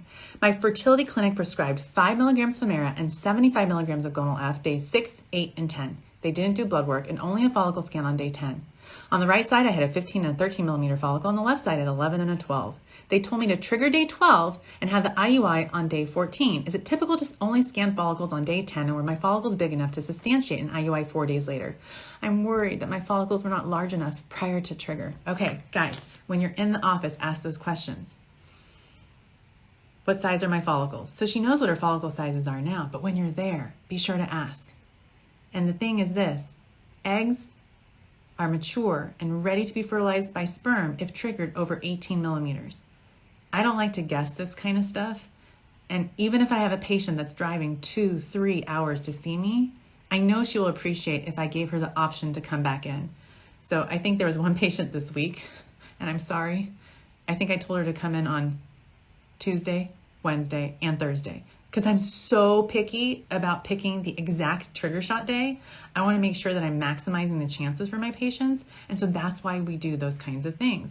So I don't like to leave things up to chance or guessing. I want to see with my eyes. Pelvic ultrasound is such an easy tool to use to figure out exactly when to precisely trigger ovulation. So I'm not wasting your time and just guessing and have the wrong guess. So next cycle, if you guys aren't pregnant this cycle, ask the question, can I come in one more time? Can I come in on my trigger shot day? It's really important to me to feel like I'm timing this really well, so you don't look back and like get annoyed or kick yourself that you weren't seen on the right day. And of course, take CoQ10 and get your tushy checked. And at 39, consider IVF. Okay, moving on to Sunny's question. Hi, love your Instagram so much. I've learned so much from you and your guests. Background, 4 years trying to conceive, just turned 38, 2 egg retrievals resulted in 1 PGS normal embryo, transferred but failed. 2 months later, natural pregnancy resulting in miscarriage at 8 to 9 weeks. Now with a new doctor on my 3rd IVF with him, after 2 rounds only have 1 low-level mosaic embryo and our last and final retrieval, now hoping for a normal. Our issue is egg quality. My AMH is 0.6 or 0.7. How do you feel about transferring mosaics? My dog will transfer, but I'm not sure. Also, a little wine during stems is okay. I need it for my mental health. So do I. Okay, so part of my April Fool's joke, and I might reveal it a little early this year because I think we can all use a little bit of humor. I thought I could create like a wine and spirits line to go with your IVF stimulation, right? So when you add the menopur, because it's French, it is not French, maybe it is, you have to drink champagne. Is champagne French? See, I don't know anything about alcohol. And I'm totally joking. And then when you start the ganirelix, you have to take tequila shots, like every time you give yourself the ganirelix. Anyways, those are things that I just laugh at in my head to myself, and now you guys are now hearing those thoughts out loud. But my point is that wine in moderation is okay. What I tell my patients, if you are, let's say, overweight, have prediabetes, no wine for you. If you have hypertension, no wine for you. You are going to convert to Mormonism. And some of my best friends are Mormon, and if you're watching, hi, but that is something I say. I say, I'm going to give you the Book of Mormon and no drinking for you. However, if you're someone that just wants to have a glass of wine and enjoy it during your stim, you can, but realize that you're going to get super tired during your IVF cycle. And I've had patients call me in a panic at 5 a.m. that they had their glass of wine and they fell asleep before they gave themselves a shot. It's true. When you take IVF, when you're doing IVF, I call it the estrogen fog. You can go to sleep like that. And if you have a glass of wine, you're going to be snoring, and maybe before you do your shot. So maybe do your shot first and then have your nice relaxing glass of wine. And I have had that situation where I'm on FaceTime with patients. This is a true story. And I'm teaching them how to do their shots. And I do that almost every single night. I have patients call me and I literally FaceTime them as they're doing the shot to make sure that everything is perfect. And I've seen like empty bottles of wine and glasses that seem like they're almost half done. And I'm like, maybe you should stop drinking, and then maybe you won't need to call me. but I actually would say that, and I have said that before. So I have no problem telling people not to drink. So now to your question about the low-level mosaic. So you guys, ASRM came out with a committee opinion in August, last month of 2020. I was so excited to see it. Finally, they came out and said every clinic needs to have a protocol for reporting mosaics and what they'll do as far as transferring, and tell their patients. And I love that your doctor told you that you had a mosaic, because a lot of times clinics don't tell their patients, and they tell the patients the embryo is abnormal when it's really mosaic. Because why? Because of course it's a lot of work to explain to a patient, well, it's probably normal, but maybe not, but we don't really know, but we could give it a chance, but maybe the implantation rate would be lower. See, for me, I don't say it like that. I say it like this. I have a lot of experience transferring mosaic embryos. It depends also for me whether it's high or low. Some people say that's controversial and the amount of mosaicism doesn't matter. Some people say the chromosome that it's mosaic for doesn't matter either. But I recommend doing a post-test consult with a genetic testing company that you worked with, doing a post-test consult with a genetic counselor outside the company that you worked with. Talk to your doctor about their experience transferring mosaics. And I have so many beautiful mosaic babies out there. And the mosaicism just means there were some abnormal cells in the placenta. The baby's normal in these cases. And certainly there are cases when you transfer mosaic and it doesn't work or a miscarriage happens. And so you really need to know all the possibilities before you transfer mosaic. But your mosaic, especially because it's low level, could turn into a beautiful baby. So don't count that embryo out. Keep trying to get more normal embryos, and talk to your doc. Your doc is wonderful. I know you told me who your doc's name is here in the question that you answered, and I love him. He's one of my favorites. So ask him about HGH if you're not already taking it. Take True Niagen, pterostilbene, and of course, you guys know I say CoQ10. This is the drug. This is the one, not drug. I don't do drugs. But True Niagen is the supplement that I take every day, and pterostilbene is another supplement that I take as well. So someone's asking right now if I can answer some of the chatted questions. I always get to the chatted questions after I've gone through the questions that have been emailed. So if you're someone who's chatting a question and you're like, I really want her to answer my question, you know there's a website for it, asktheeggwhisperer.com. Enter your question and I will always answer 100% of the emailed questions. It's a little harder for me to get to the chatted questions until I'm done with the emailed questions. So put your question in there and I'll answer it next week for you and I won't miss it. Okay, this is a question from Mary. Mary is asking, hi, Dr. Aimee, I'm 39 years old. I would like to try home insemination.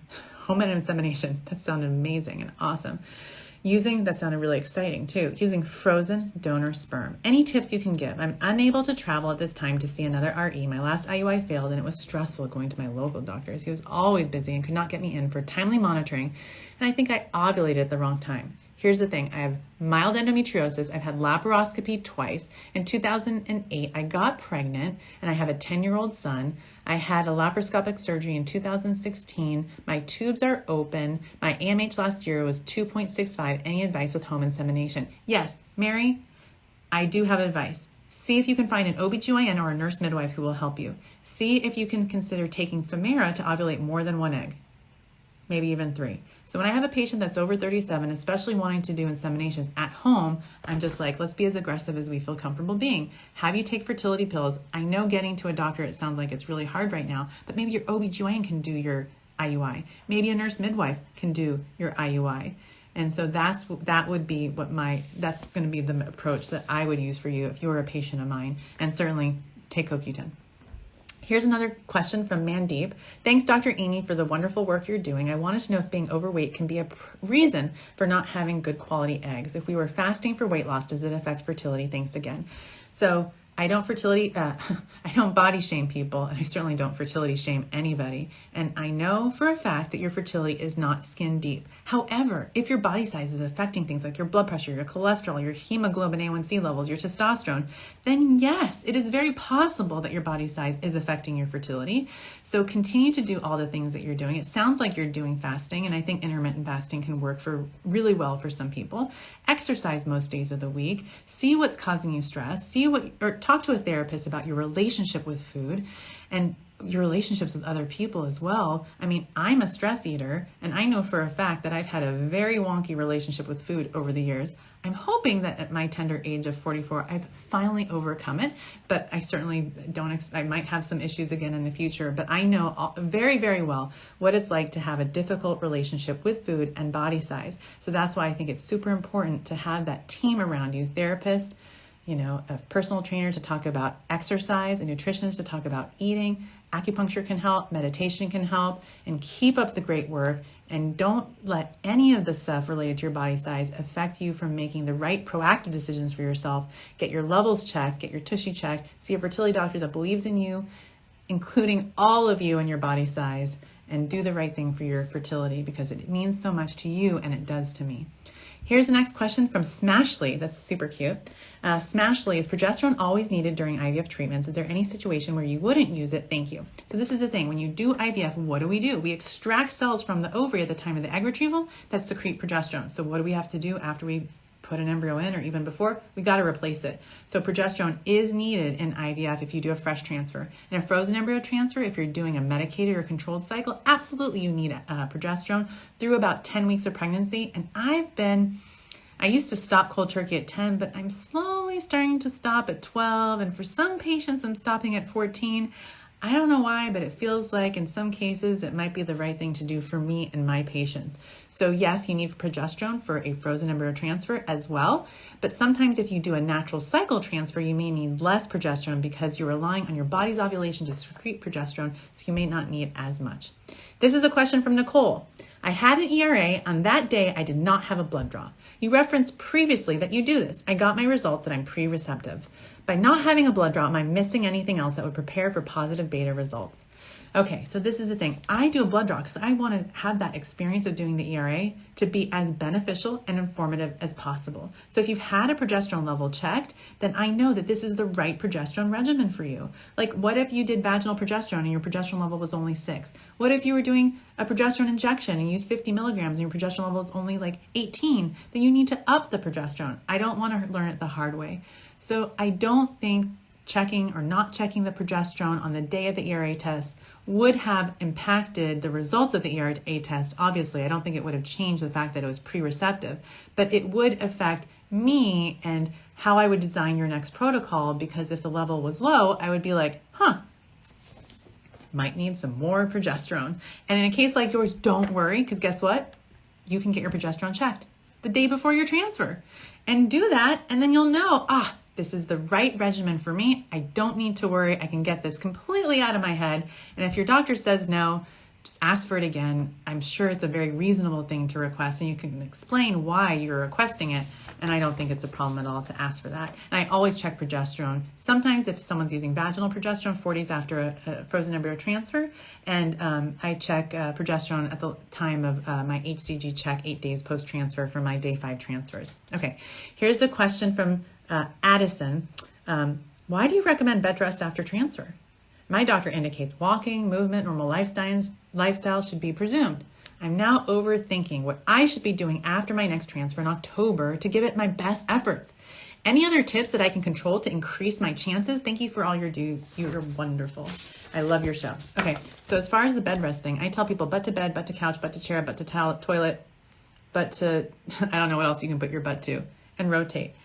As women, when we do a transfer, and if it doesn't work, you know what happens? We start thinking about what we did wrong. And certainly you can walk from point A to point B, but I don't want you to do anything that's stressful.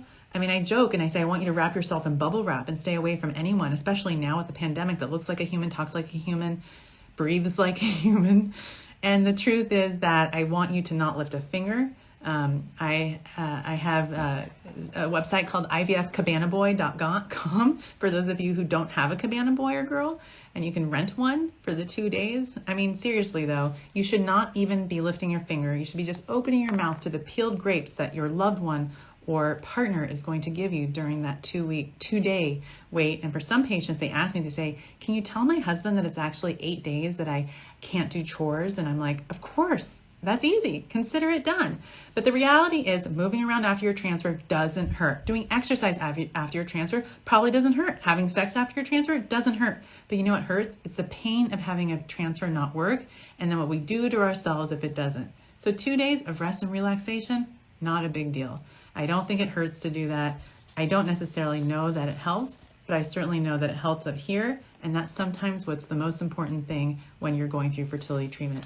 Do what's going to help you feel as emotionally well as you're going through this process. Do what's right for you. Okay, this is a great question from Divya. Are NAD supplements recommended for PCOS patients? If so, how much?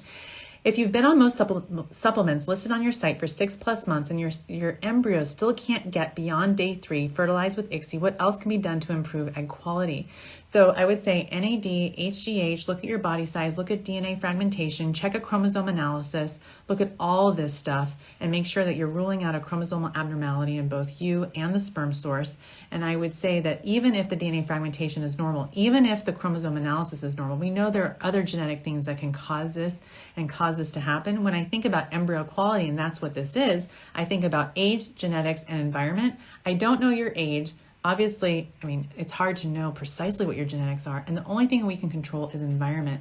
So talk to your doctor about other ways of creating embryos with testicular extraction, with testicular sperm extraction. That would be cool to do a testicular extraction if you're mad at your husband or boyfriend or partner. I hope guys aren't watching this because you might pass out listening to me talk like this. But a testicular sperm extraction could potentially be helpful in your case. So ask your doctor about that. Ask your doctor about the role of maybe PIXI. See about your embryo diamonds. Remember we talked about the diamonds, embryo diamonds, especially looking at sperm quality on the day of the egg retrieval. I feel like a lot of times we forget that, and that's a really big picture thing. And then ask yourself, am I the best version of me? Am I truly, like really? And if not, go become the best version of you. Find a therapist that you love, find an online group like Resolve, get in that group and just talk about what's going on. Those social interactions are so important right now. And it's so important to be connected to other people because that can really help you feel better about yourself and what you're going through so you know that you're not alone. This is a question from Rachel. Opinion about the HPV vaccine in general. Would you usually recommend it? The answer is yes. And she's asking, does it make sense if I'm already 26 and married, therefore I've only had one sexual partner? What are the disadvantages? How effective is it? And for how long? I mean, I don't know that getting the HPV vaccine makes sense at 26 if married, if you're in a mutually monogamous relationship. I'm trying to think if there's a reason to get it. Maybe to prevent throat cancer if you've ever had some HPV strain, but I can't really think of a reason to get it for a 26-year-old who's already married and has only had one sexual partner. So I'm thinking no. That's what I'm going to say. But don't consider this my expert opinion, please. Consider this my Dr. Aimee Ask the Egg Whisperer at 5:52 on a Thursday night when I might be just a little bit hungry opinion. That is not my expert opinion. Okay. This is a question from Dina. Dina's asking, I'm 36 years old with an AMH of 1.34, FSH of 11. We had our first cycle antagonist start in July with contraceptive pills and retrieval in August. Ended up with 3 eggs out of 5 follicles. I'm still searching to figure out if I had a egg dominant cycle or not. I had one 20 millimeter follicle on day 5 of stim, 3 eggs that were 25 by 18, 26 by 23, 20 by 17, and just one of them was fertilized. One of them was abnormal and the other one fertilized with 5 sperms. My question is there a chance with any of those eggs? And the answer is yes. So if you have one, looks like you had 3 eggs and just one of them fertilized, there is still a chance that you will be successful. But what I would do in a case like yours is I would talk to your doctor perhaps about coming in sooner. You might be someone that would benefit from suppression. And in a case like yours, and what I do for everybody is I check an FSH estradiol at the start of the cycle. If the estrogen level is up, that might be a sign that you're going to grow a cycle to an egg too fast. And you may not want to move forward with that cycle. So that's why I know a lot of doctors don't, but a lot of doctors do too. Check FSH estradiol at the start of your cycle to figure out if this is a cycle you should move forward with. Because like I said, it just might be that your body was already recruiting an egg to ovulate when you started your cycle. And if you try again, things could be better. So this is a question from Dina. Dina again, she could be asking 2 questions. I'm going to start a microdose flare Lupron protocol on the first day of my period, Follistim 300 units in the evenings and 4 vials of Menopur, as well as injecting Lupron twice a day till the trigger shot. We had a consult with my IVF doctor, and they put a question on the indication of Menopur. They believe it induces LH synthesis and results in low egg quality for my egg retrieval. Accordingly, they recommend initiating the cycle of Lupron, continue with Follistim till there's a need for antagonist or Menopur later. And this way we can harvest eggs with better quality and possibility of fertilization. What would you say in this case? And what would I say is that your doctors obviously know your case way better than me, sitting here at my desk here in San Ramon, and you're on the other side of this country. I promise you, they know your case better than me. But what I'm going to say is, for me, Menopur does not seem to reduce egg quality. So I don't see that as a concern. So I would ask them, can you point me to something in the literature that makes you concerned that Menopur will reduce egg quality in a case like mine so I can learn more?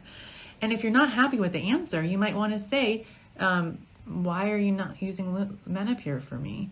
And then maybe, ask the nurses too. Say, are your other patients on Menopur? Maybe it was just they forgot to order Menopur for you. And they're coming up with a rationale for why they didn't order it. So you want to make sure that's not happening. But there are a lot of doctors who start off with Follistim and then they add Menopur later. So there's certainly so many different ways of doing things. The way your doctor is doing it isn't necessarily wrong, especially if they're considering adding Menopur later.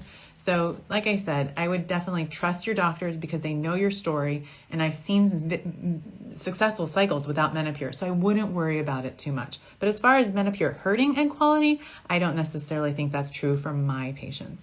This is a question from Fridas. Hi, Dr. Aimee. I hope you're doing well, and I want you to help me with advice. I'm 38 years old. I don't drink and smoke. I have a good BMI. My AMH is 0.2, FSH is 13, and we have a very, very low sperm count. We started IVF. My doctor called to give me the option to cancel the cycle since I've only grown 5 follicles so far, a 10, 12, 15, 17, and 19 in my left ovary. And my right has follicles that are not measurable.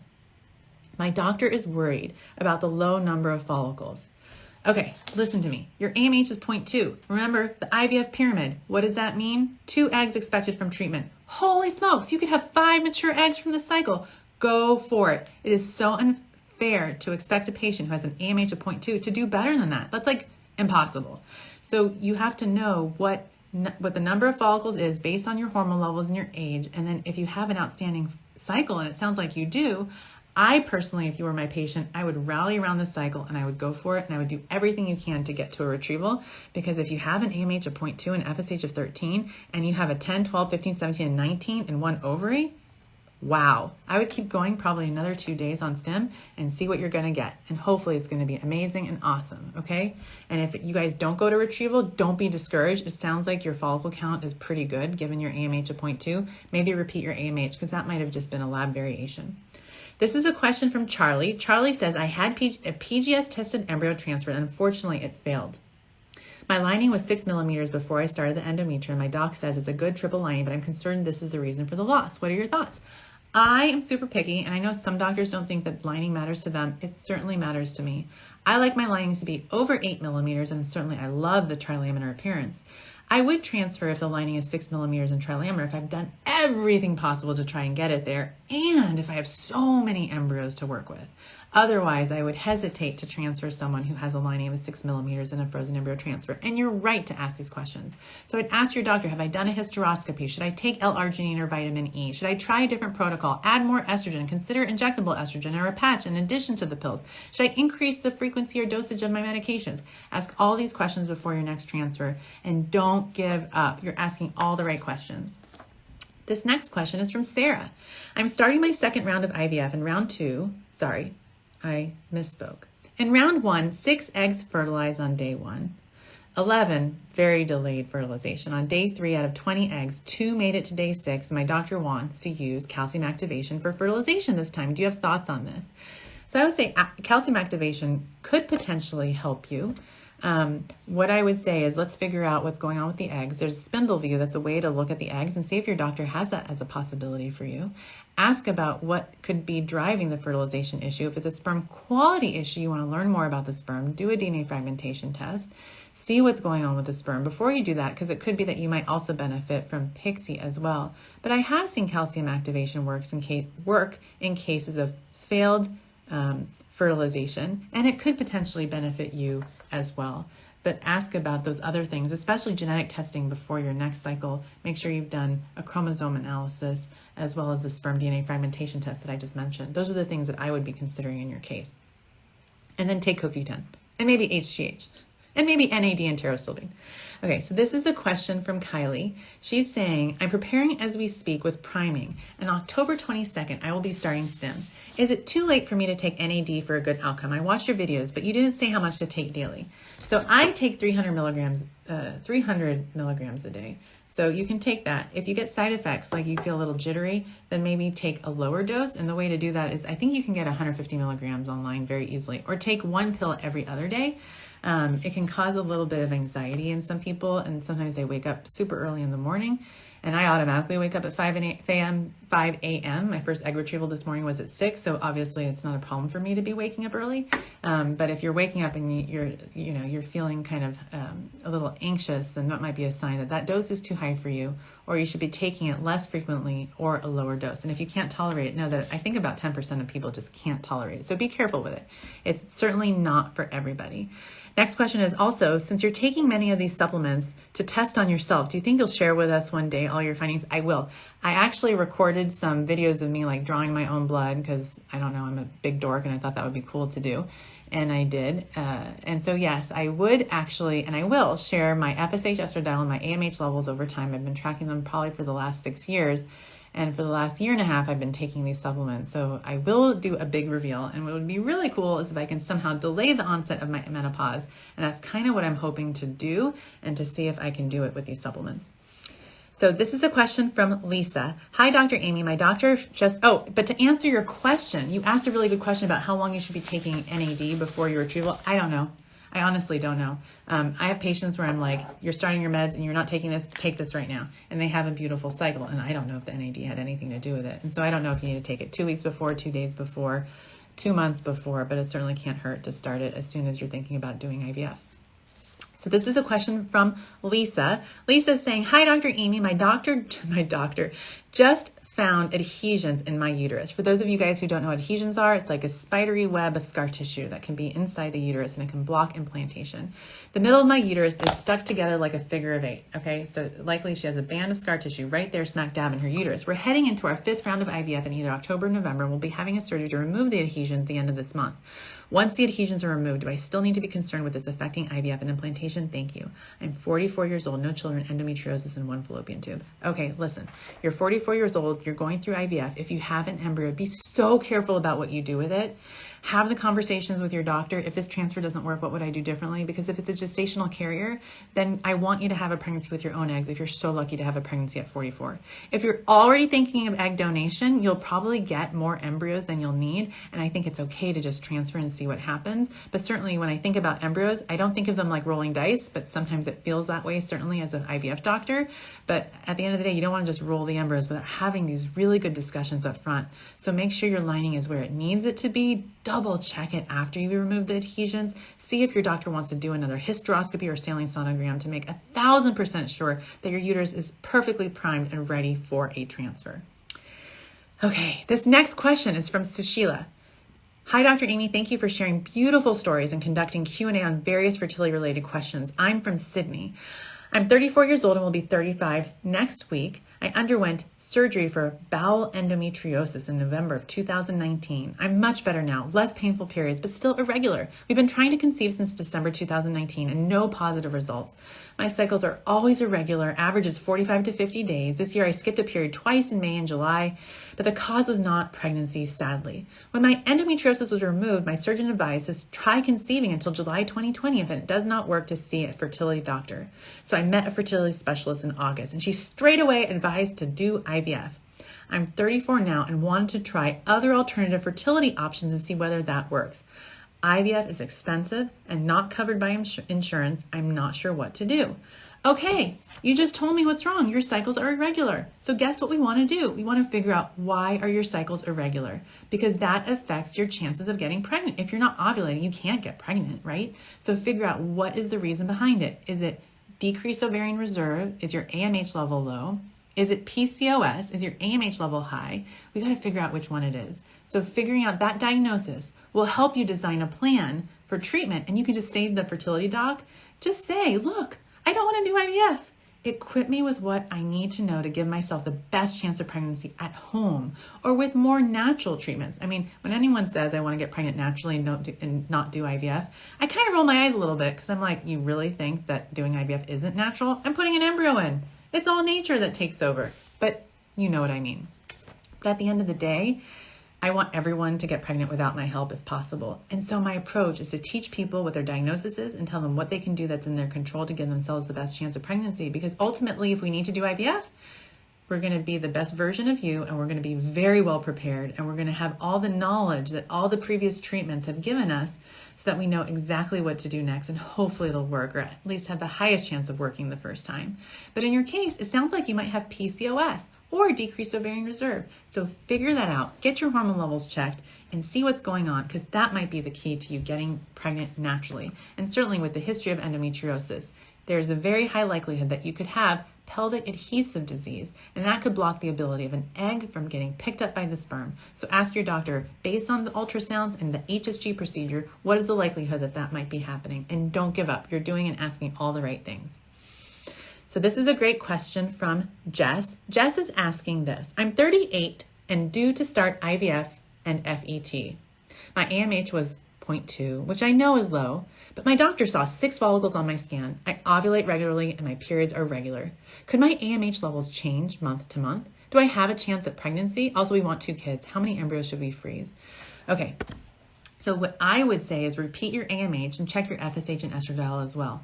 You can track and trend these levels, but the key is this. I want you to prepare for your IVF cycle and do IVF sooner than later. It sounds like your follicles are really great at 6. That's pretty outstanding at 38. Just the chance of getting at least 3 mature eggs puts you in a good position to hopefully be successful. But it might take 3 or 4 cycles for you to get 2 healthy embryos. That's a realistic expectation to have. Each embryo might have about a 25% chance of being genetically normal once it reaches the blastocyst stage. And I know that doesn't sound super high, but it's a lot higher at 38 than it is at 40. So you want to do this work now. Just do the work. Just think of it as work. And, you know, work for me is very emotional. So if you do emotional work, think of it as non-emotional work. Think of it the work that's non-emotional. Think of it as like, I'm just taking out the trash and walking back in the house, and I'm not going to think about all the stuff that's involved. I mean, that's the best way to think of this stuff, because otherwise, man, it's heavy stuff. Let me tell you. So here's our next question. This is from Ruby. Ruby is saying there's a lot of info out there about low AMH, but not much about high. I have lean PCOS and my AMH is through the roof. I have otherwise regular cycles and I ovulate monthly. We have male factor with low motility morphology. I'm starting IVF next cycle. What advice do you have for someone with a high AMH? Am I likely to have lower egg quality? No, you're just really lucky that you have lots of eggs. Really. You can still have some genetic variants that you've inherited from your mom or dad that are related to PCOS, but you actually might not have it. Like I said earlier on the show, maybe 14-15% of people have PCO-appearing ovaries and have lots of eggs, but don't have PCOS. So you could just be one of those people that goes into menopause when they're 60 because you were born with a ton of eggs, and genetically speaking, that could be a gene that you inherited as well. So I bet your mom probably didn't go into menopause until she was in her late 50s. And for you, I don't think you should label yourself as having PCOS. And if you're listening to this and the question she asked, it's really important to know that PCOS doesn't mean bad egg quality. PCOS just means lots of eggs, and maybe when this is true for everybody, when you grow lots of eggs, sometimes you don't get as many mature eggs out. And there could be egg quality issues as well, but that may or may not be due to actually your PCOS. It could be due to other issues that are genetic that might be related to PCOS, but maybe not. That sounds very, very vague. But at the end of the day, I so wish I had way better genetic tests that I could do on people. Until then, I gotta talk about it like this, but I know these things exist. I just can't offer it to people quite yet. One day I will be able to. Here's the next question. This is from Sarah. Sarah's saying, hi doctor, I found you on YouTube. Thank you for coming over here. Love how informative your videos are. I'm 31 years old with unexplained infertility, and I've made 4 embryos out of 6 fertilized eggs from 11 eggs retrieved. So let's take us through that. So she's 31 with the diagnosis of unexplained. Eye roll, please. I'm just kidding. Out of 11 eggs retrieved, 6 fertilized eggs, and 4 embryos. Okay. So 2 are 4 AAs, that's awesome. 1 is a 4BV and 1 is an early blast, and all 4 eggs were frozen. What are the chances of each? So I would let's go under the assumption that all the embryos have normal genetics, and we just don't know that. We don't know which one of those embryos has normal chromosomes. So my general rule is if you're not going to test the embryos, then do some genetic testing on yourself, the carrier screening, the chromosome analysis up front to make sure that you're not one of those people that has to test in order to have a successful pregnancy and know which embryo to transfer. But in general, if you have the diagnosis of unexplained, let's try and find some explanations. Let's look at your embryo diamonds, go through the embryology report to see if maybe, if everything looks great, could there have been a fertilization that you overcame, or maybe we're missing silent endometriosis. So that's where doing the implantation testing comes in, so that when you transfer, you hopefully will give yourself the highest chance for pregnancy. So in a case like yours, especially when you've done IVF and the cycle went so beautifully, you may want to actually do implantation testing, or maybe transfer your first embryo if it doesn't work, then do implantation testing next. But I think your chances are quite high.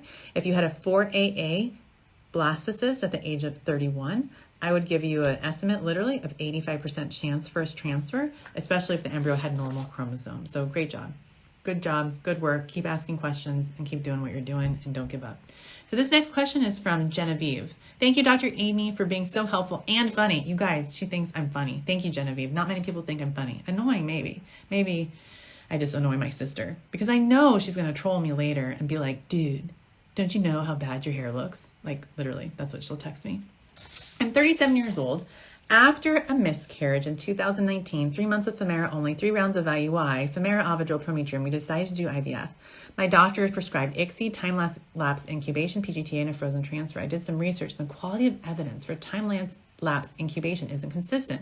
What is your take on this? I'm Canadian, so IVF is much cheaper than in the US.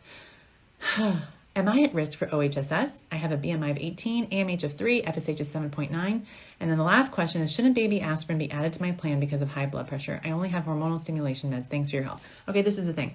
I wish time-lapse incubation was everywhere. What I tell people is this. I wish I had a camera and I could look at your embryos and just watch your embryos growing every single day. So that's the cool thing about time-lapse incubation.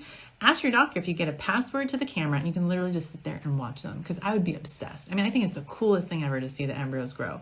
So I don't know that time-lapse incubation really helps, but it's actually really informative and it's kind of cool to see. So I don't necessarily think of it as a bad thing. And obviously I'm a big fan of genetic testing of embryos for the right patient and doing a frozen embryo transfer for the right patient.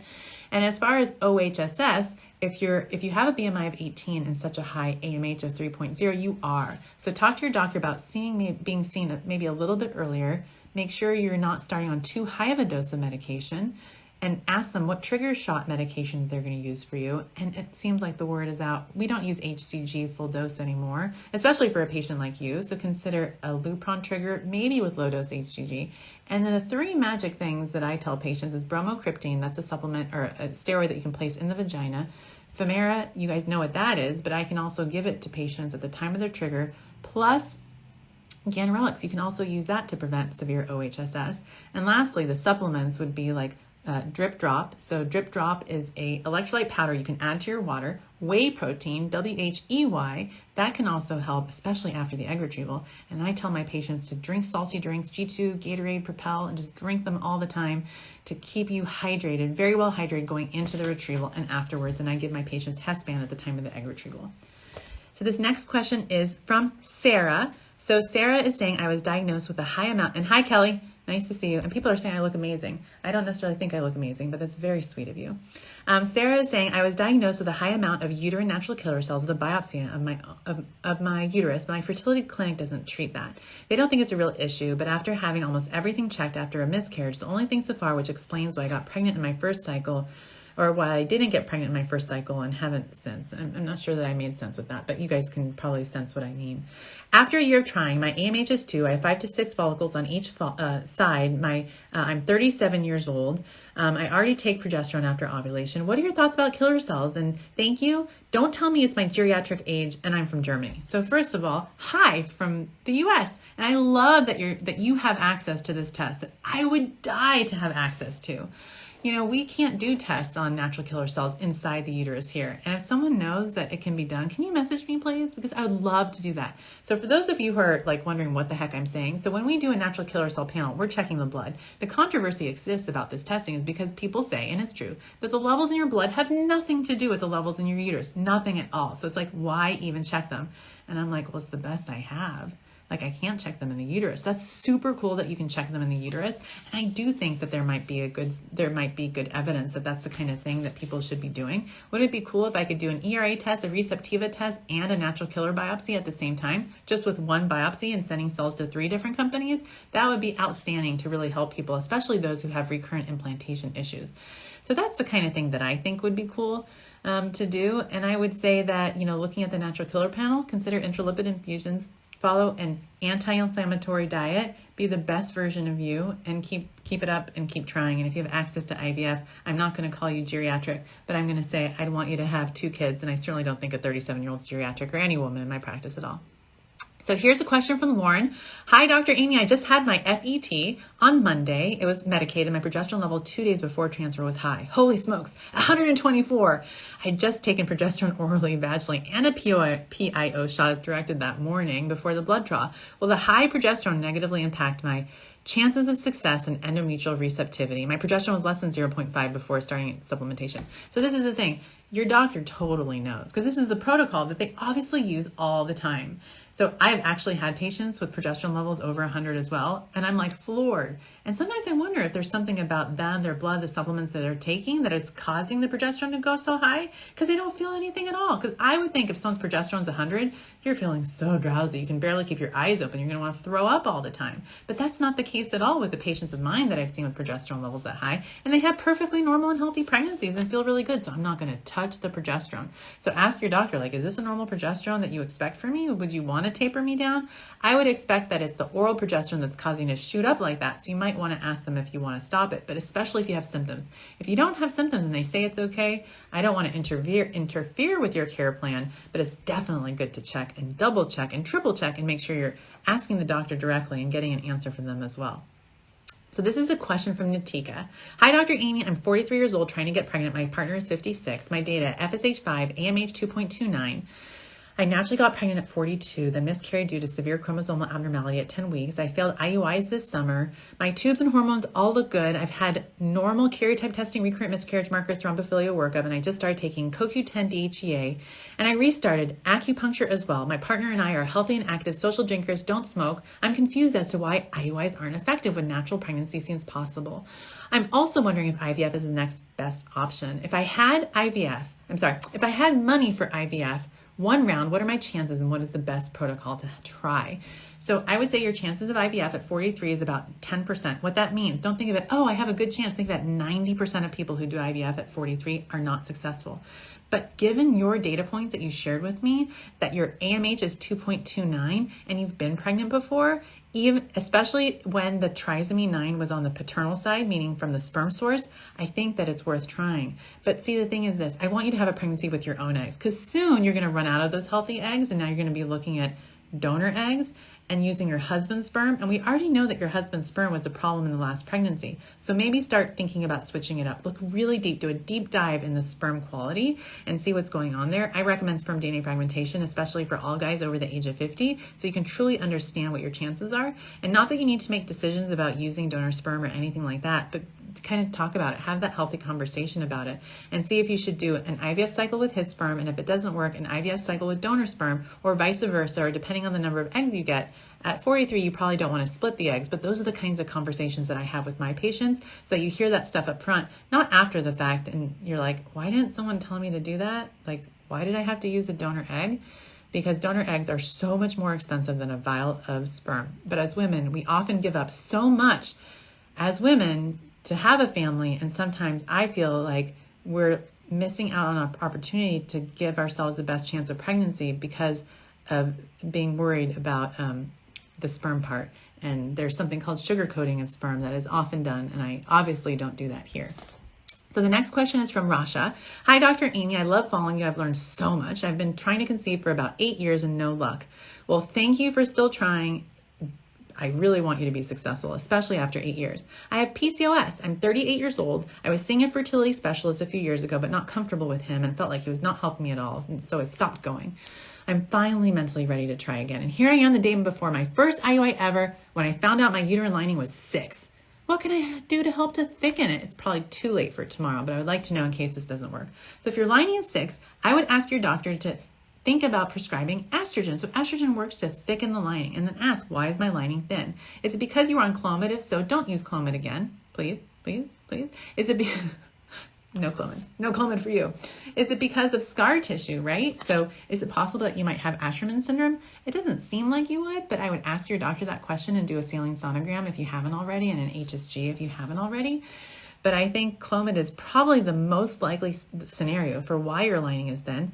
But the other medications you can take are L-arginine, vitamin E, and aspirin. So those are 3-4 simple things that you can do, and ask your doctor what doses you should take and whether you should add progesterone or not too. So those are the things that I do in a case like yours. And I don't use Clomid for that very reason, because it can cause a thin lining.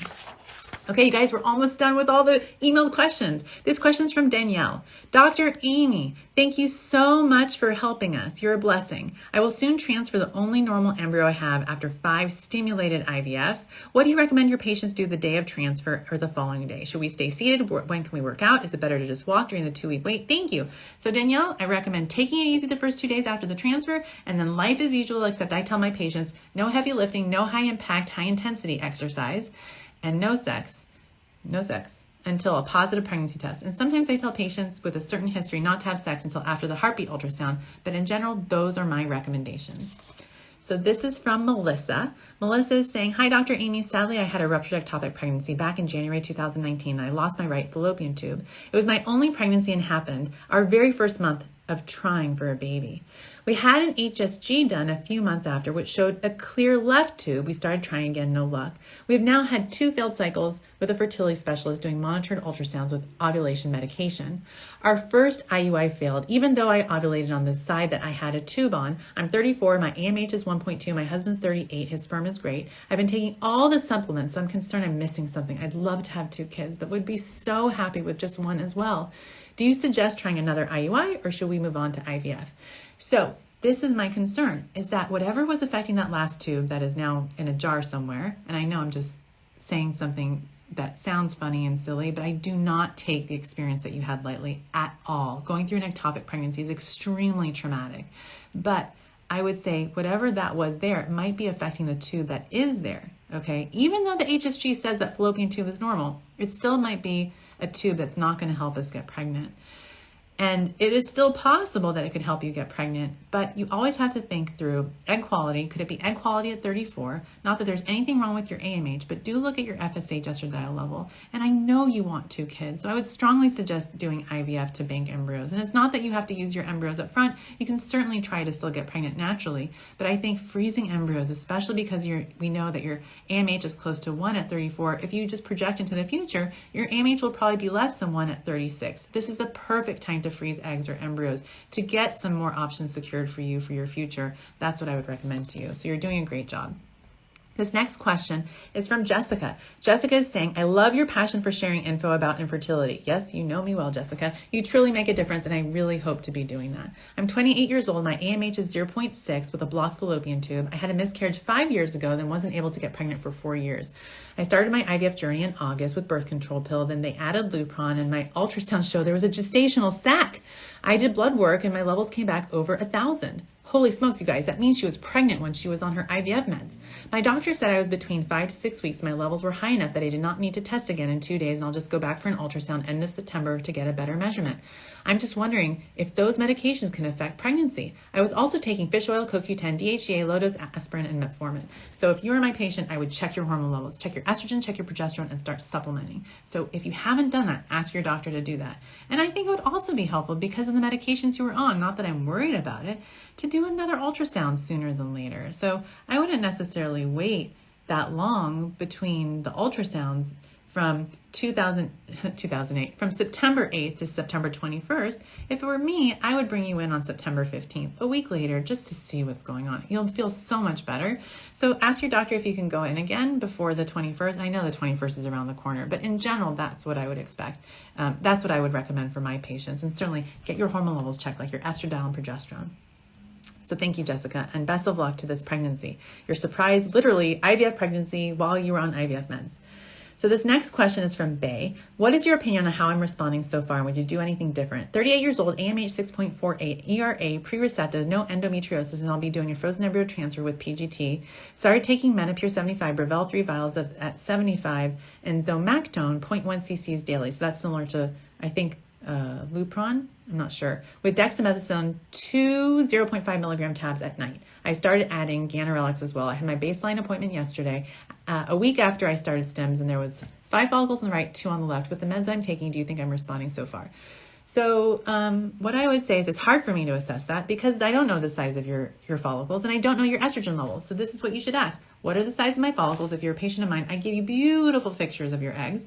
I share your progesterone levels once I get them back, and I tell you estrogen levels once I get them back. And I tell you this is the number of eggs that I'm tracking. These are the number of mature eggs that I'm expecting, and this is when I expect your egg retrieval to be, and this is the number of embryos I think I'm going to get from this cycle. I want to make sure people know that ahead of time because it's so disappointing when you wake up and you're like, there's 2 eggs and you were expecting 5 and you realize the doctor's like excited that they got 2 and you were expecting 5, so you're disappointed. And so that's not cool, right? So ask your doctor those questions. It's hard for me to answer that question, but that's a good question to ask them. This is a question from Marianne. What have you seen in your male patients with low sperm motility and count as the number 1 reason for an improvement in their sperm health? So for low sperm motility and count, gosh, the number 1 reason for an improvement, I would say stop smoking, stop drinking, and no marijuana use. Those are the 3 things. And losing weight. I know you didn't say 4 things and just 1, but in general, think of the L in the balls method, right? The lifestyle, I think, is huge. So getting, for guys to be the best version of you, I think of these sperm cells with dumbbells, like with a bell press, like going up and down. You can tell I don't work out because I have no idea what that thing is called. No idea. But you know what I mean. Think of a little sperm cell with the head, with little, you know what I'm saying. Isn't that cute? I think that's cute. This question's from Emily. I use a heating pad every night when I go to sleep. Could this be harmful when trying to conceive? It could be if you're putting it on your husband, if you're married to a guy, his balls, right? Yes. Don't cook the balls, but guess what, ladies? Our ovaries love to be snuggly. They do.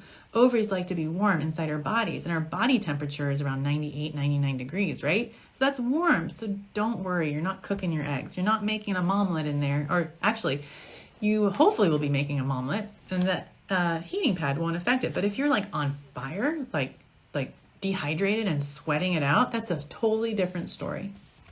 So next question is from Maya about mosaic embryos. Just found out I have a high level mosaic. Should I consider it? And I would say it depends. I do consider high mosaic transfers for my patients, but I would get a second opinion consult from a genetic counselor, talk to the genetic counselor with the genetic testing company that you use, and talk to your fertility doctor.